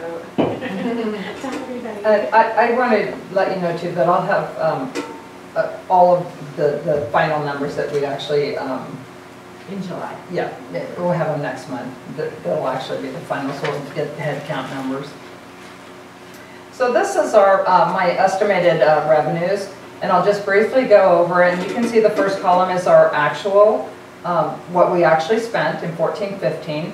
15-16 is our budget because we're not done with the year, and so it would not be a, it wouldn't do any good to just put what we've done through the end of May. And then we have the budget for 16-17. And if you notice on the bottom, just on the totals, actual revenues in 14-15 were about 22 million, and in 15-16 they were 24.9. And the reason for that big jump is that was the year, this year, that we were fully funded the MSOCs. And that was a big jump in our revenues, and we got a little bit more, half of the year we got in the additional levy for the last increase in our levy. So that's the difference there. You'll see in 16-17, it actually, our revenues go down a little bit because we're not getting any extra money in 16-17. It's just pretty much stayed stagnant. And what I did here is I just kind of lumped together a lot of, it's kind of a top view look at what we're getting in these categories. But when you actually will get the F-195, it'll actually show you what's in there. But the taxes, you can see in the budget, are actually our levy dollars. So that's the taxes that we collect, and you can see how it goes through there. The local non-tax are things we get, like donations or fines and fees and things that people pay, rentals of facilities, things like that. The state general purpose is our apportionment. That's the money that we get from the state for everything for the teachers and our benefits. And it's also our state forest money that we get. The state forest money that we get and give back. The state federal, or I'm sorry, state special purpose is part of our apportionment that we receive is actually kind of split funded. So we get some special ed money, we get some food service money. Some of it comes as in the form of state dollars, and some of it comes in the form of federal dollars. So that's why it's called special purpose. You have to use it for food service money for food service, transportation money for transportation, special ed money for special ed. And then we have the federal general purpose, which is the other half of that, the federal portion of the special ed, federal portion of the, oh no, actually the general purpose is impact aid. I'm sorry. And federal tree money. And federal tree money, which isn't much.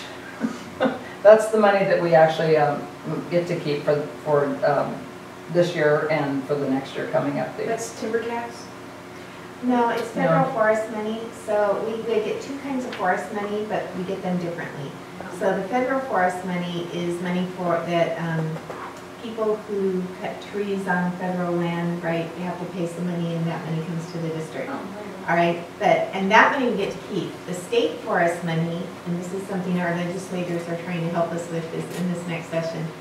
It's the same thing when people cut trees with permission and everything on state forest land. Then the districts that land is within get money. But in the case of state forest money, they go, oh, that's really nice, but since you got the state forest money, we're going to take that same amount of money out of what we had budgeted for you for education. So that's one of the things. It's a lot too. And it's a big, much bigger amount of money for us. So that's one of the things we've asked our local legislature to help us with, and districts like us, because we don't get some other kinds of money that other districts get, and that would be a fair way to help balance our budget with us keep our state forest money as well. Well, the ports, like, we get to keep our money, and then we get to keep our other money. Right, we don't get to. Well, we had to give back the federal forest money too until they put a couple of waiver years. in for 2 years. Yeah. Are you only have a 2-year waiver? And then we'll have to give the federal forest money back too. So we After need next year. that to be fixed, because that's not fair to districts like us that have all this It's forest cool, land. yeah. Other people have like, big, where they have a lot of big businesses like Bellevue or whatever, they have different level of tax and that kind of thing, so Yeah. it would balance. And that was the federal general purpose. So the federal special purpose is the other half of the state for the food service and the special ed. And then we have the other school districts, and those are the non-high districts that pay us a portion. We get a portion of their, calculated portion of their levy dollars. And Is that just Great View? Other people pay us some too, Oh, yeah. it's, any child, it depends on where the child comes, and then there's a calculation, and it's, so when I find with my kid from Shelton to North Mason, then They they have have the to Shelton pay School District it- paid? yeah. Okay. only Only- non-high. Yeah, only non Districts. So Oh, that's Shelton, right, we got to keep it complicated. we get, Yes. Sorry. but a Shelton kid that comes here, we get to report as being one of our students, so we get statements for you, don't we? They Yeah. they go to our school, they come as We our we get their apportionment dollars, yes. Okay. But So we it's get a like portion of the more- levy for the other students, the K-8 Yeah. students that don't have a high school. We get a portion of the taxes that they collect in their levy base, because those students can't be served there because they don't have a high school. And then, Job security, right? yeah, and then we have the other entities, which is very small. It's little private donations, or one could be like a Microsoft donation or something that funnels usually through OSPI or ESD, something like that. And so that's where we estimate our revenues to be, the $24,608,000. And then the expenditures, basically the same thing. They get a little more complicated, and again, it'll be line itemed out a little bit better. But you can see we're pretty close with the pretty close to the expenditures matching the revenues. Our revenues are a little bit higher, and we also have a little bit of fund balance left over too that we can use kind of as our, it's kind of the savings account in a way that buffers if you do go over a little bit or if something happens. But this is also, again, estimated. We have the top view here of a lot of things conglomerated in there. It's very hard to separate out on one small little form of what I'm showing you. But you can kind of see the actual departments or what they're for. You can see there's Stellar and Special Ed and CTE. I think I lumped all of the principals and the counselors, teachers, assistants kind of all together, and you can just kind of see by looking at it what things cost. So, and you can see that teachers and benefits and salaries are higher ones, or our highest expenditures. Is education, or the budget money, when you have a little left over at the end, the expenditures didn't take everything, does that rolls over here? That does roll over, and it would roll into your fund balance. Yeah. And that's where the superintendent and I, after speaking to the auditors, hope to kind of get that a little beefier, to get it up a little higher, so we can have a little bit to fall back on. Yeah. Things happen. We've had, a sewer line collapse at Belfair Elementary and those things, and you just have to, there's contingencies that you have to just be, to be ready for. And so we just like to have a little bit of a healthier fund balance. So our, As you know, our board required minimum is at least a 4%. And we'd like it, after discussing it with the auditor, we'd like to see that be a little bit higher than that. Sure, yeah. so we're trying to keep our expenditures lower and then be conscientious of what we spend throughout the year, and what everyone else is spending, or maybe find ways to be to maybe not print so much, or just to kind of cut some corners, so then we could eventually have our expenditures even lower than our revenues, and that's how we can grow our fund balance. Where do you have the ASB funds? This is just general fund. Have we made any progress in transportation, that little issue that we've been having, as far as how it's calculated? Are we getting anywhere? Well, no, every year, because of the way that is calculated, every year we have to work with OSPI to remind them that since they are telling the state that they're fully funding transportation, and we are one of the very few districts that their formula doesn't do that for, they have to budget additional dollars to give us. And right now, in our current revenues, that's not in there. That's something that we always have to get later from OSPI. And is that kind of like a pot of money that we just hope that we get a good sized chunk of it? We don't even know what it's gonna be? No, we've been very successful in talking to OSPI that, look, the fully funding that you are giving us, because we can't drive across Hood Canal and drive in a straight line on our buses, isn't cutting it, and we're this much out, and so they have been subsidizing what they've been sending us, but it is a conversation that we have to continually have. Oh, fun. I think last year was about 100,000, but our budget is about 1.4 million. So if you look at that, it's not a lot in the whole scheme of things. And we did hear that fuel will be going up a little bit too. So that's, So we budgeted. yeah, that's really what it kills you sometimes. That's In what I some of was the years, you just don't have any control over that. And that's why sometimes you need that contingency, because you don't know. But fortunately, we try to forecast and kind of keep our ears open to know that those things are happening. So that's our expenditures. And then the next thing, by July 10th, we need to put a notice out that, I need to have a budget ready for the public. We'll put a notice out. The public will have an opportunity to they'll know that we're having a public meeting. We're going to have a public meeting at the next school board meeting on July 21st. And then that's when, if they haven't looked at the budget, they can come to the meeting and look at the budget, and if they have any comments, and they can talk, they can call me, they can, or anyone from the public or the school board, once we have the official budget on July 10th. And then we'll have the final hearing and adoption at the school board meeting on August 18th. And that, I hope, was brief but informational. Do you have any questions? Currently, our fund balance is not even at 4%, right? Our fund balance is at 4% of last year's expenditures. Okay. So it's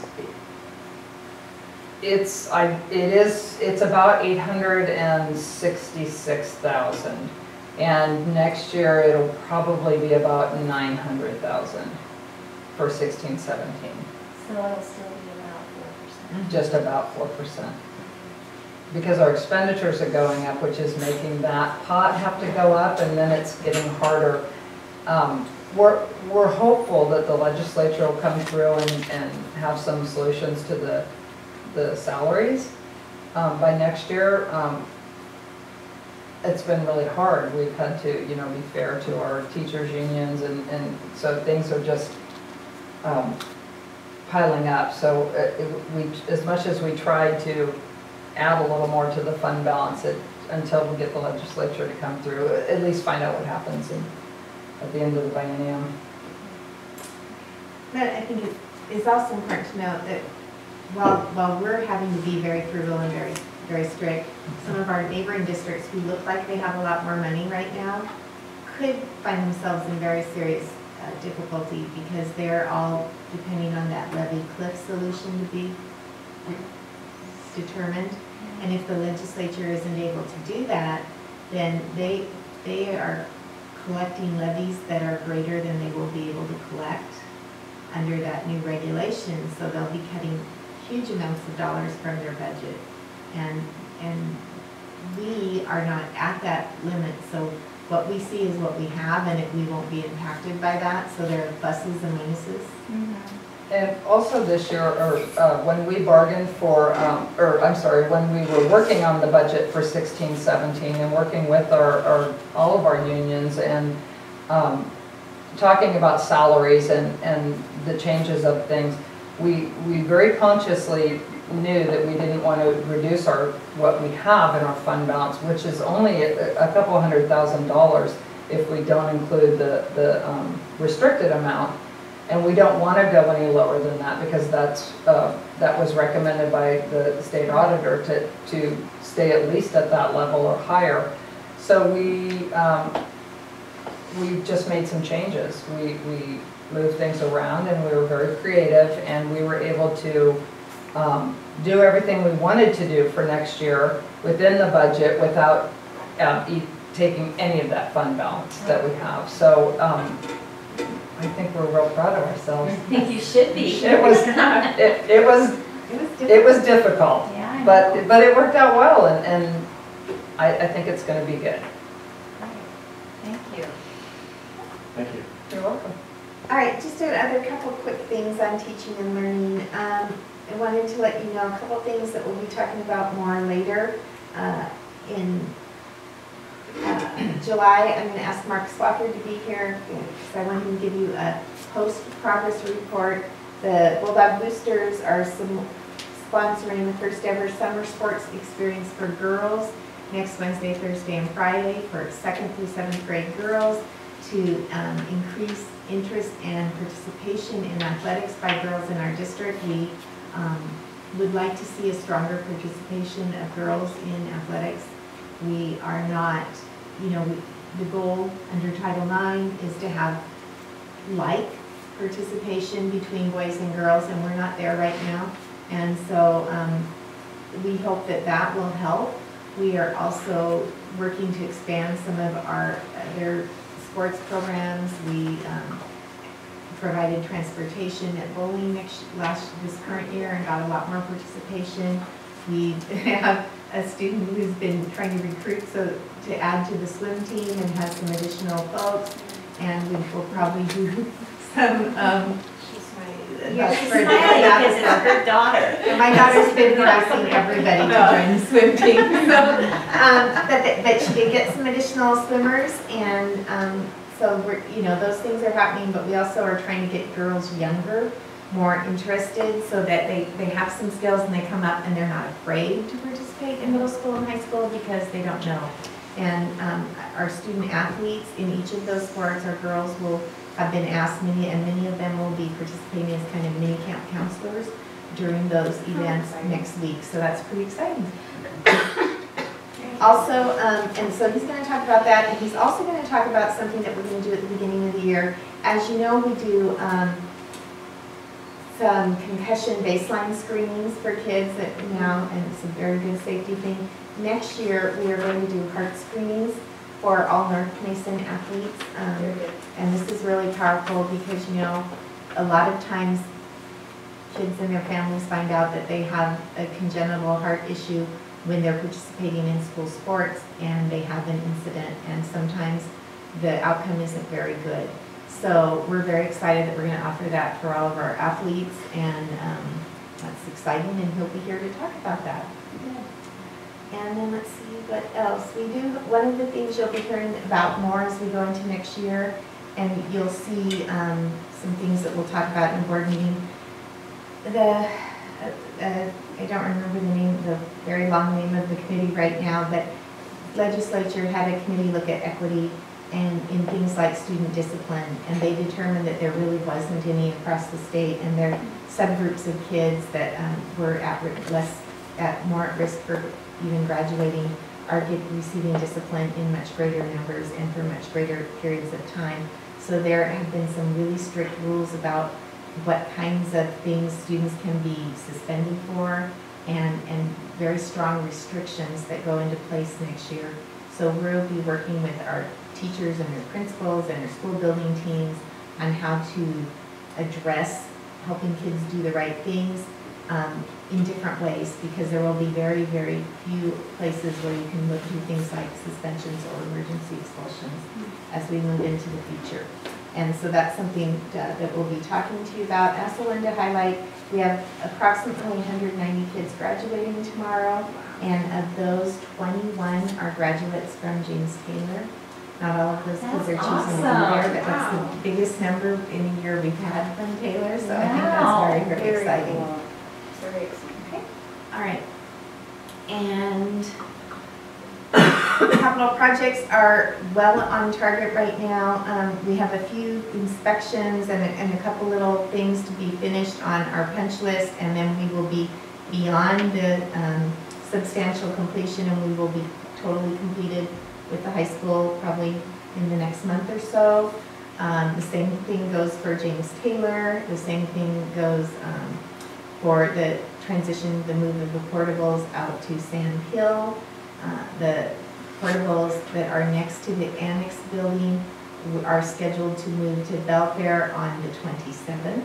So they'll be driving down the road that day.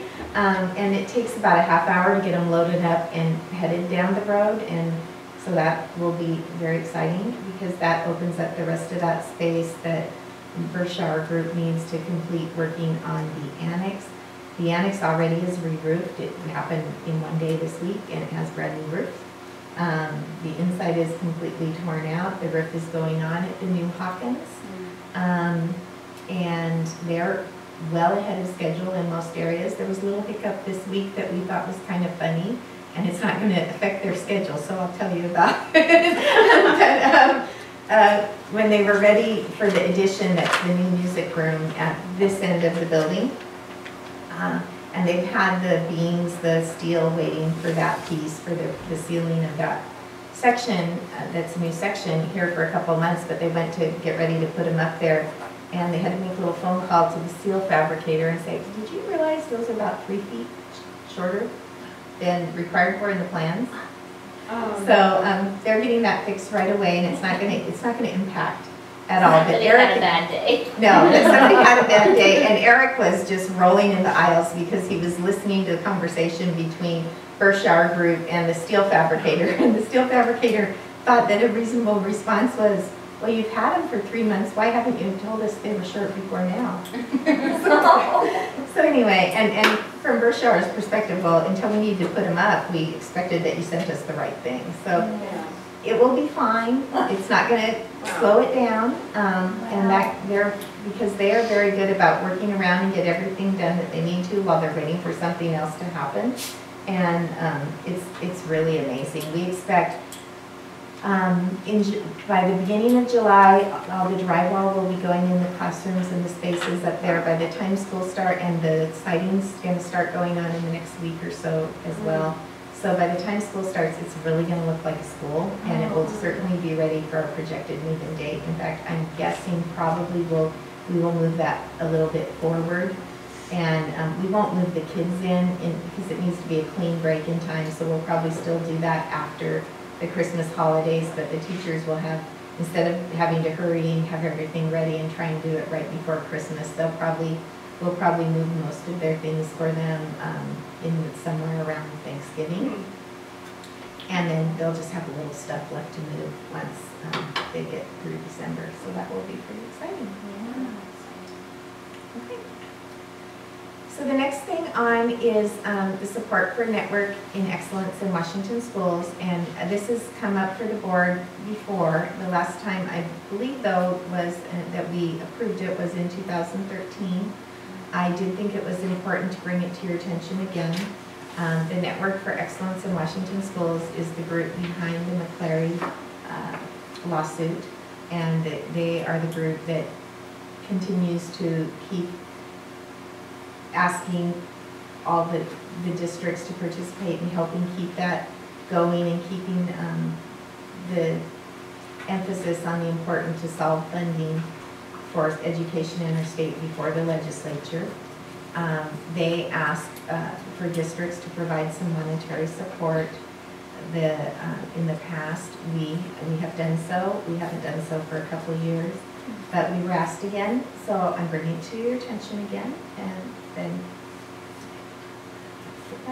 So hopefully we've had a chance to read the material for that. And the administration is recommending that we approve supporting the Network for Excellence in Washington Schools. So I will entertain a motion if anyone has a desire to make a motion. I have some concern with it.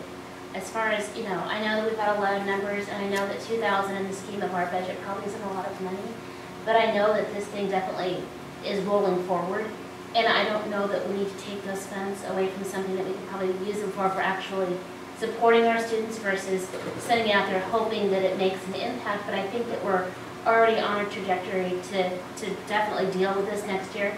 The Supreme Court has said that we have to have a decision by the 17-18 school year, and I think that we have to have a decision by that. I mean, it has to be worked through, and from what I've seen is that there's a lot of ideas, but it is starting to gel and come together, and I don't know that we need to put the money towards that at this point, so I would be a no vote on this, but obviously I'm one of 5, so I'd rather see that money go directly to our students, even though it's a small amount. Well, I appreciate your comments. I'm going to say I agree with you. I would probably vote yes, but I agree with you. I believe your husband and the legislature, they're going to succeed with this. They better. Whether we do this. I have faith. I didn't have beforehand, but I do now. I'm seeing it coming in. I'm feeling it, but I know these we don't things have a get motion really- on the floor, so. I know these things get really, really expensive for the people that are out there fighting and doing this, so.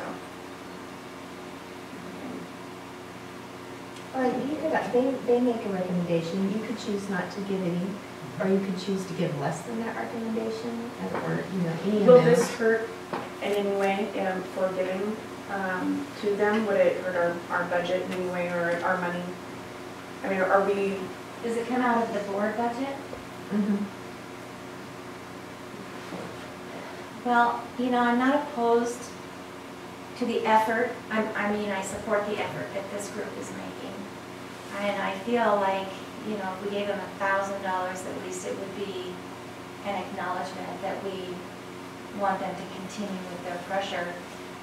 The legislature only has until 17-18 to make this happen.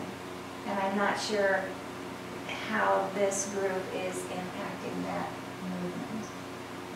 So, I don't know.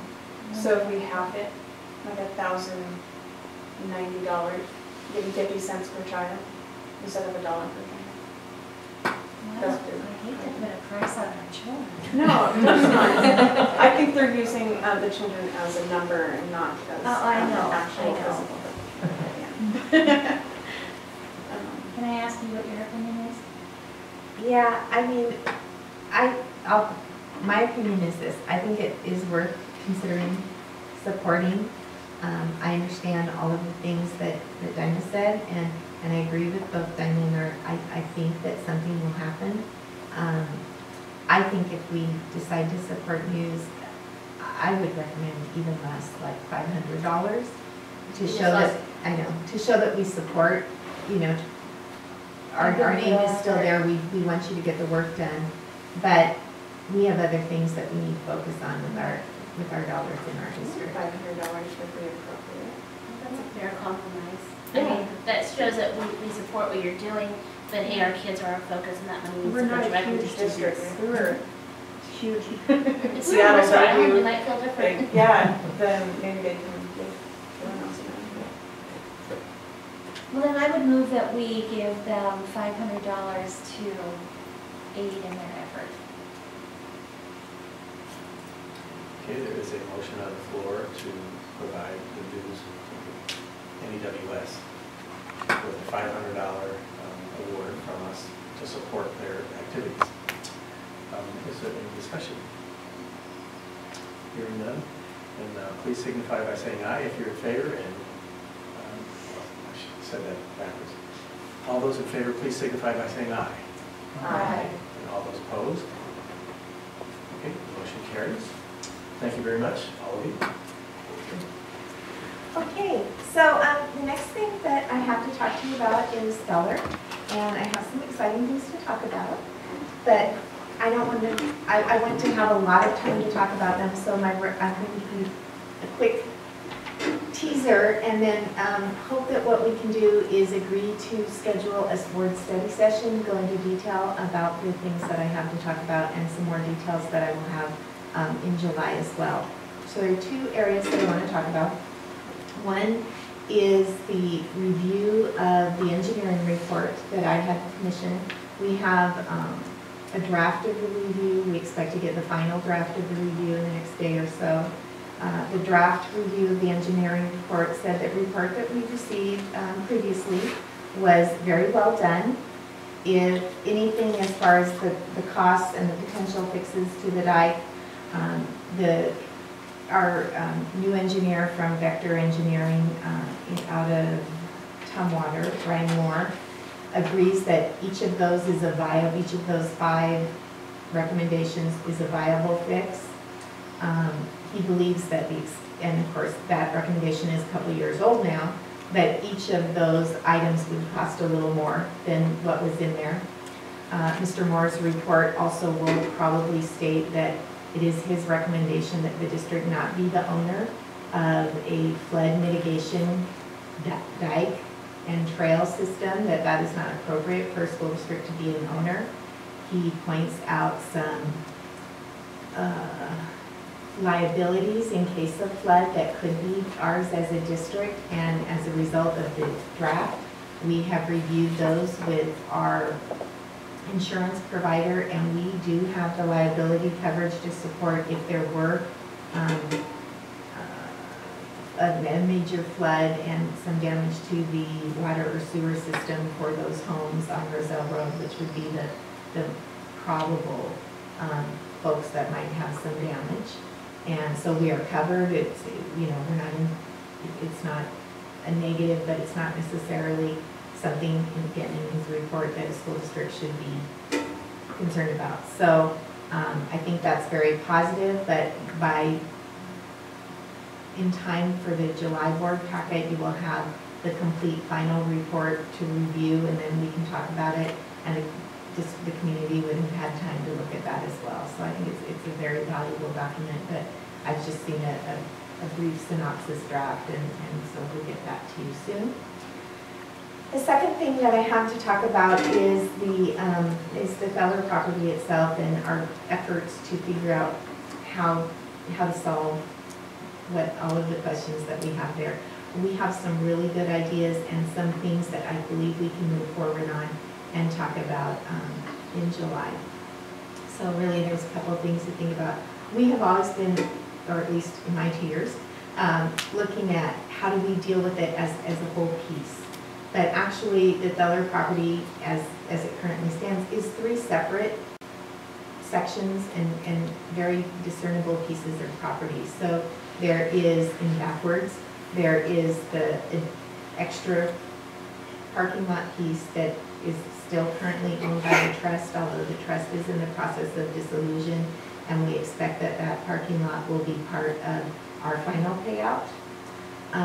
Then there is the upper part, the original Mary bequest, which is basically the 5 acres with the playground and the field area that the old school building, sits on, that is currently in Feller Center. And then there is the 55+ acres that is the wetlands and trail system, and that is the houses, the proceeds of the grants in the firms in the form of the trail upgrades and the classroom and the exhibit center. So we have always looked at those as one entity, and we actually do have another governmental agency that is exploring with us a proposal to come forward to talk to us about taking all of it. At this point, I'm not sure their proposal would meet all of the things that we would want it to do as stewards of that property in that form. But we've also been speaking with multiple other governmental agencies, among them DNR, Fish and Wildlife, Washington State Parks Department. And it gets more attractive to them when we talk about splitting and looking at each of those 3 pieces. And it gets more attractive to us, and I'm going to tell you why in just a minute.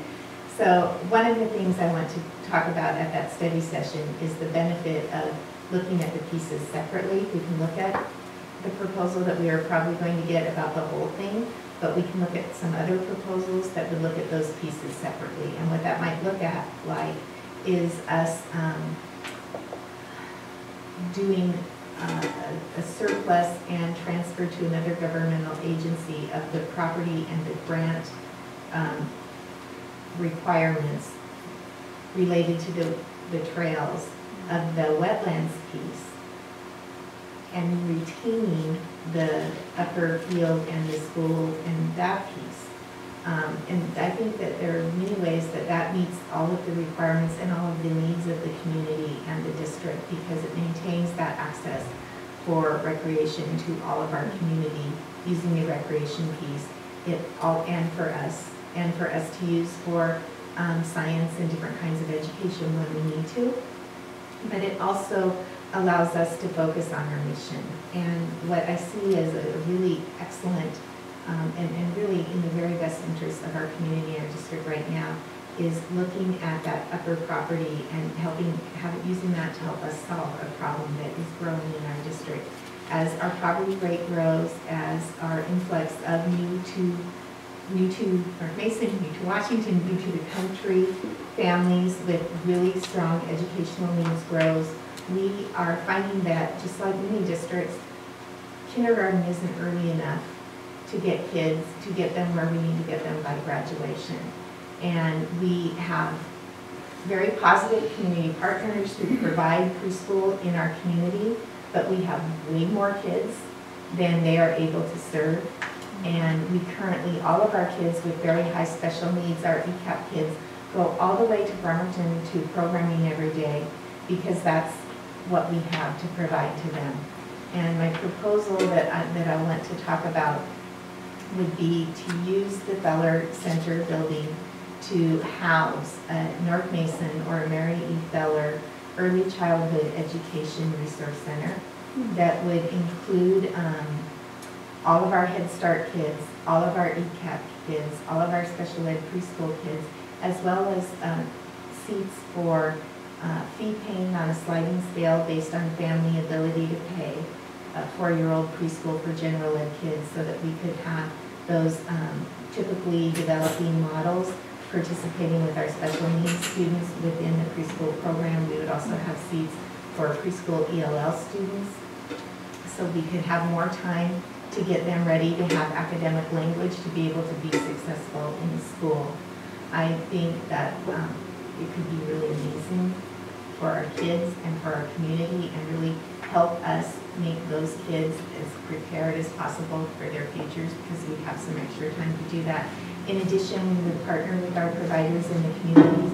There are some models around the country, not very many of them. We'd probably be the model in the state were we to do this.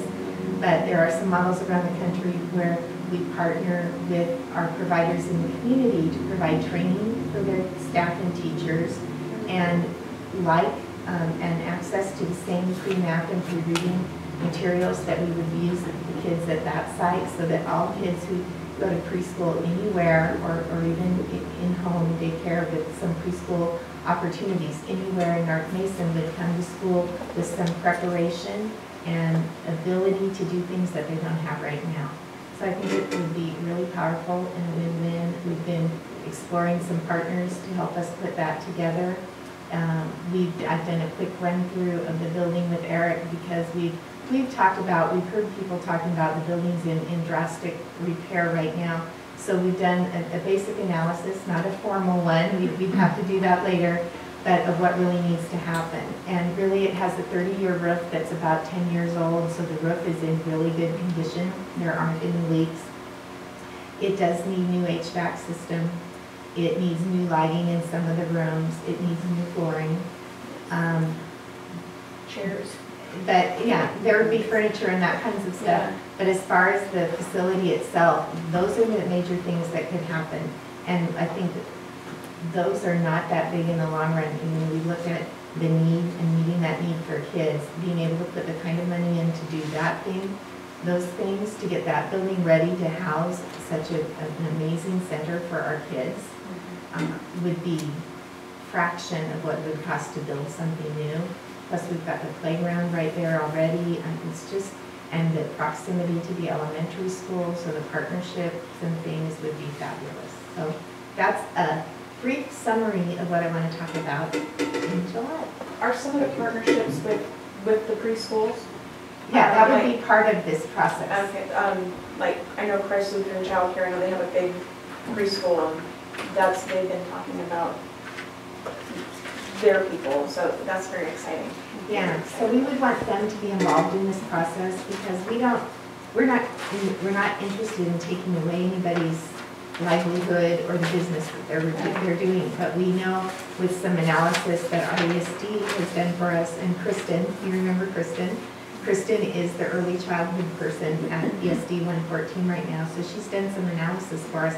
And the number of kids that are unserved in this district in preschool needs is in the hundreds. So we wouldn't be taking away from the folks that are already here, but we would be doing a much better job for our kids.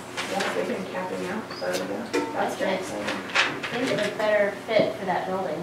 No, I- that's I perfect. think, keeping it you know, education. If we were kind of a model for the state or the area, that maybe when it comes to flooring and repairs, that we might get some help from Yeah. organizations that want to put their name on that too. Yeah, there would be some grant opportunities that allotted them to help us get this stuff done, so it'd be very exciting. The only thought I have, just while you're talking, is that I know a lot of these kids that are coming to the United States, maybe they're brand new here, their parents are new here too. Are we gonna have anything on there for maybe helping them understand, because, Part of the kind of program we're describing includes some parenting support, okay, and that looks in a lot of different ways. language skills, That language skills, that can look at parenting in the United States, helping support your children here for success in school, whether you're from here or not. Not all of the families know how to help kids be successful in school. but they want them to be. But they want them to be. Another piece of that that's really powerful, if we had a program like that, we would have a site that we could do a much better job for our teen parent partners. And, you know, there are some great grants that provide funding to provide teen parent programs. So our teens who are parents, both parents, could be required to participate in. Their kids could be in the preschool so that they could be at school, but then their opportunity for being part of that preschool is that they have to attend some parenting classes and they have to do some volunteering in that preschool and they learn some things. So there's a lot of powerful things that can happen. I'm really excited, that's awesome. Good research, good research, way to go. Again, trying to move us along, Yes. because we still have plenty of things to do. Do we need a motion to set a date for? I would like a motion Okay. I would like to have a study session at the beginning for the I first don't hour. think that requires a motion, Joe? it's just something that we. Yeah, schedule it? you just yeah, need to and, agree. Oh, so you want it, all right, Should we all come an hour early to the meeting? yeah. That To would do be it from great. 5:30 Mhm. Will that be enough time? on our next meeting I day. think for what we need to talk about, because it's not going to be a one-time only It makes us conversation. behave, we have time constraints, because then we have the next meeting. Yeah, Okay, so Yeah. let's plan for an hour Is this, early. this is a study session, not a forum? This is a study session. Okay, This is for you guys to talk and then, okay. And figure things out yeah. with the superintendent. Okay, so an hour early for the next board meeting, does that work for everybody right, here? on July 21st. Okay. And then we'll get a hold of John about that as well. Okay, great, so And just my big calendar. that is our action. Let's move to the next thing, community linkage planning message of the month. We don't know how that works, so I'm gonna skip that, but just to remind Laura, you're due in I August. have it. Then you're due in September, and I'm due in October. Okay, next is item 4, which is our monitoring reports. We have E4, school engagement, and this is, let's see, where are we at? Yes, okay, so hopefully we've all had a chance to look at this material here. So I will entertain a motion regarding superintendent's performance on policy E4. I move that we find the superintendent's performance on E4 satisfactory. Is that what you're saying? And I'm really pleased with the detail in this monitoring report. I mean, it's all there. It just answers every question before you ask it. So thank you for that. Okay, we have a motion on the floor to find the superintendent's performance satisfactory. Is there any other discussion? Hearing none, then all those in favor of finding the superintendent's performance to comply with the requirements of E4 and with the extra word satisfactory, Oh, you can signify. take that word out. I forgot about the compliance piece. Oh, it's okay, you can leave it in. Well, it's more than satisfactory then. How Just about say comply with it. with, okay. Okay. All those in favor of finding superintendent's performance to comply with the requirements of E4, please signify by saying aye. Aye. Anybody opposed? Great, that's done. All right, we're in adjournment phase, although we're not done. Announcements and comments from the public. Nobody signed up, so there's no formal ones that people have to recognize. But I do want to give a chance for anybody in the public, if you would like to take 3 minutes to tell us anything you'd like. This is your chance. Anybody want to do that? Okay, then our next board meeting date will be on July 21st at 5:30 for a study session, and then 6:30 for the regular board meeting. Director Campbell is not here to do the board self-assessment. Does anybody else like to volunteer to do that real quickly? Leanna wants to do it. You're a dirty dog then.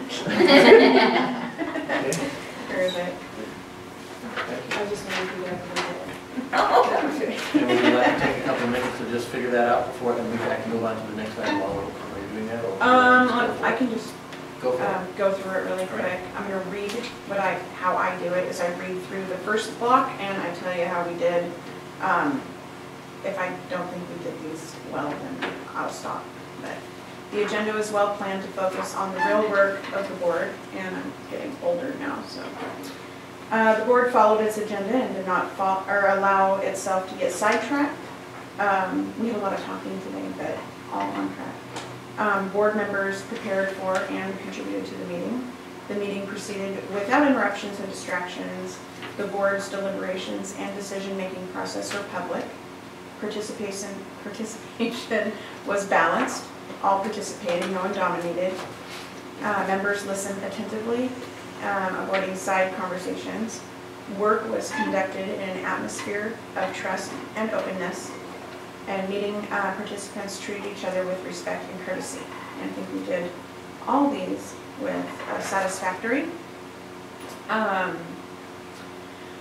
And let's see, board action, this is the next block here, the same way. Board actions occur at the policy level rather than at the operational level. The board reviews policy about each topic before discussing that issue. In writing additional policies, the board starts with a broad statement and becomes more detailed in a logical and disciplined sequence. Now this is the one that we didn't write any additional policies. No. Is that right? Okay, so that was our NA1. And then the board minimizes time spent monitoring task performance. The board routinely dedicates time to reviewing, improving its own process. The board clarifies priorities, values when considering potential outcomes, beneficiaries, and costs of outcomes. The board follows an annual calendar based on a plan for doing its work.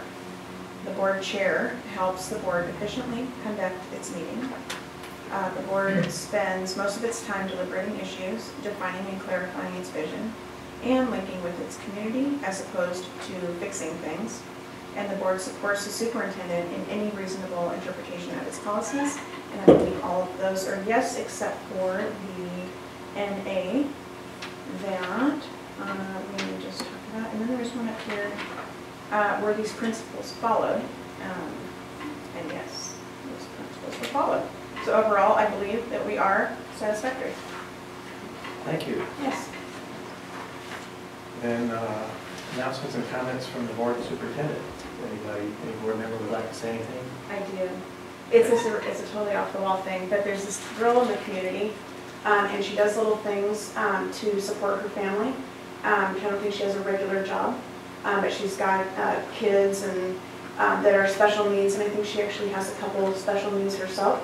So she puts things out there, and I'm all about supporting people in the community doing things to better their family. So I got some of the stuff that she makes, and I'm going to give you guys all one, so I'm going to stand up and run around real quick. So, and because it's the end of the year, I'm going to see it amongst people. So they're little keychains. And they see little dogs, and she does it for every school. And anything that you want, she can do it on her little embroidery machine. Oh, wow. Can you hand it to these? Yes. And she does it for a pretty decent, you guys will, thank you. I thought it was an amazing thing, and Thank it's you. just, the time she puts into it is just, I don't know, pretty quick. Yeah, it took her like a day or two, and she threw them together, and I met her at Safeway, and boop, little bulldogs. And then she does ones with paws, little blue and white paws. Oh, cute. Yeah, so. Thank you. Yeah. I'm gonna wear it at the thing with my name tag. Any other comments from anybody? I would just like to thank our finance director for that really complete explanation of the preliminary budget and the handling of our finances this year. It just feels good when I talk to other board members from other schools and they have issues. And I just have to say, oh, I'm really sorry. We don't have that problem anymore. Don't brag too much, they'll try and get it. I know. We're spoiled. Anyway, thank you. very much. Any comments? No, I'm super excited about your idea. I know we're gonna have a study session, but I'm gonna have a hard time sleeping tonight because that's just awesome. Anyway, that's Just a brief announcement, just a reminder to us board members, we have graduation tomorrow night. And We have to be there at 6:15? We'll be there at 6:15. Yeah, okay. And we all know where it's at? Any questions? Great. And do not park on the other side of the building when you're coming on Fairgrounds. Park at the closest to the Fairgrounds road, or you will never get out. I parked in the Yeah, I did handicap that spot last at the year, too. building, and I had to have a cop come and help me get out. Because they were surrounded, they were sitting on top of my car. I was like, oh, I get it. This is a happy time for you to get off my car. Anything else, Superintendent? No. Nope. Okay, next item. We are going to recess into executive session for approximately 30 minutes for the purpose of completing the superintendent's evaluation. And we do expect action on this item following this executive session. So at this point, we will bang the gavel to call the recess.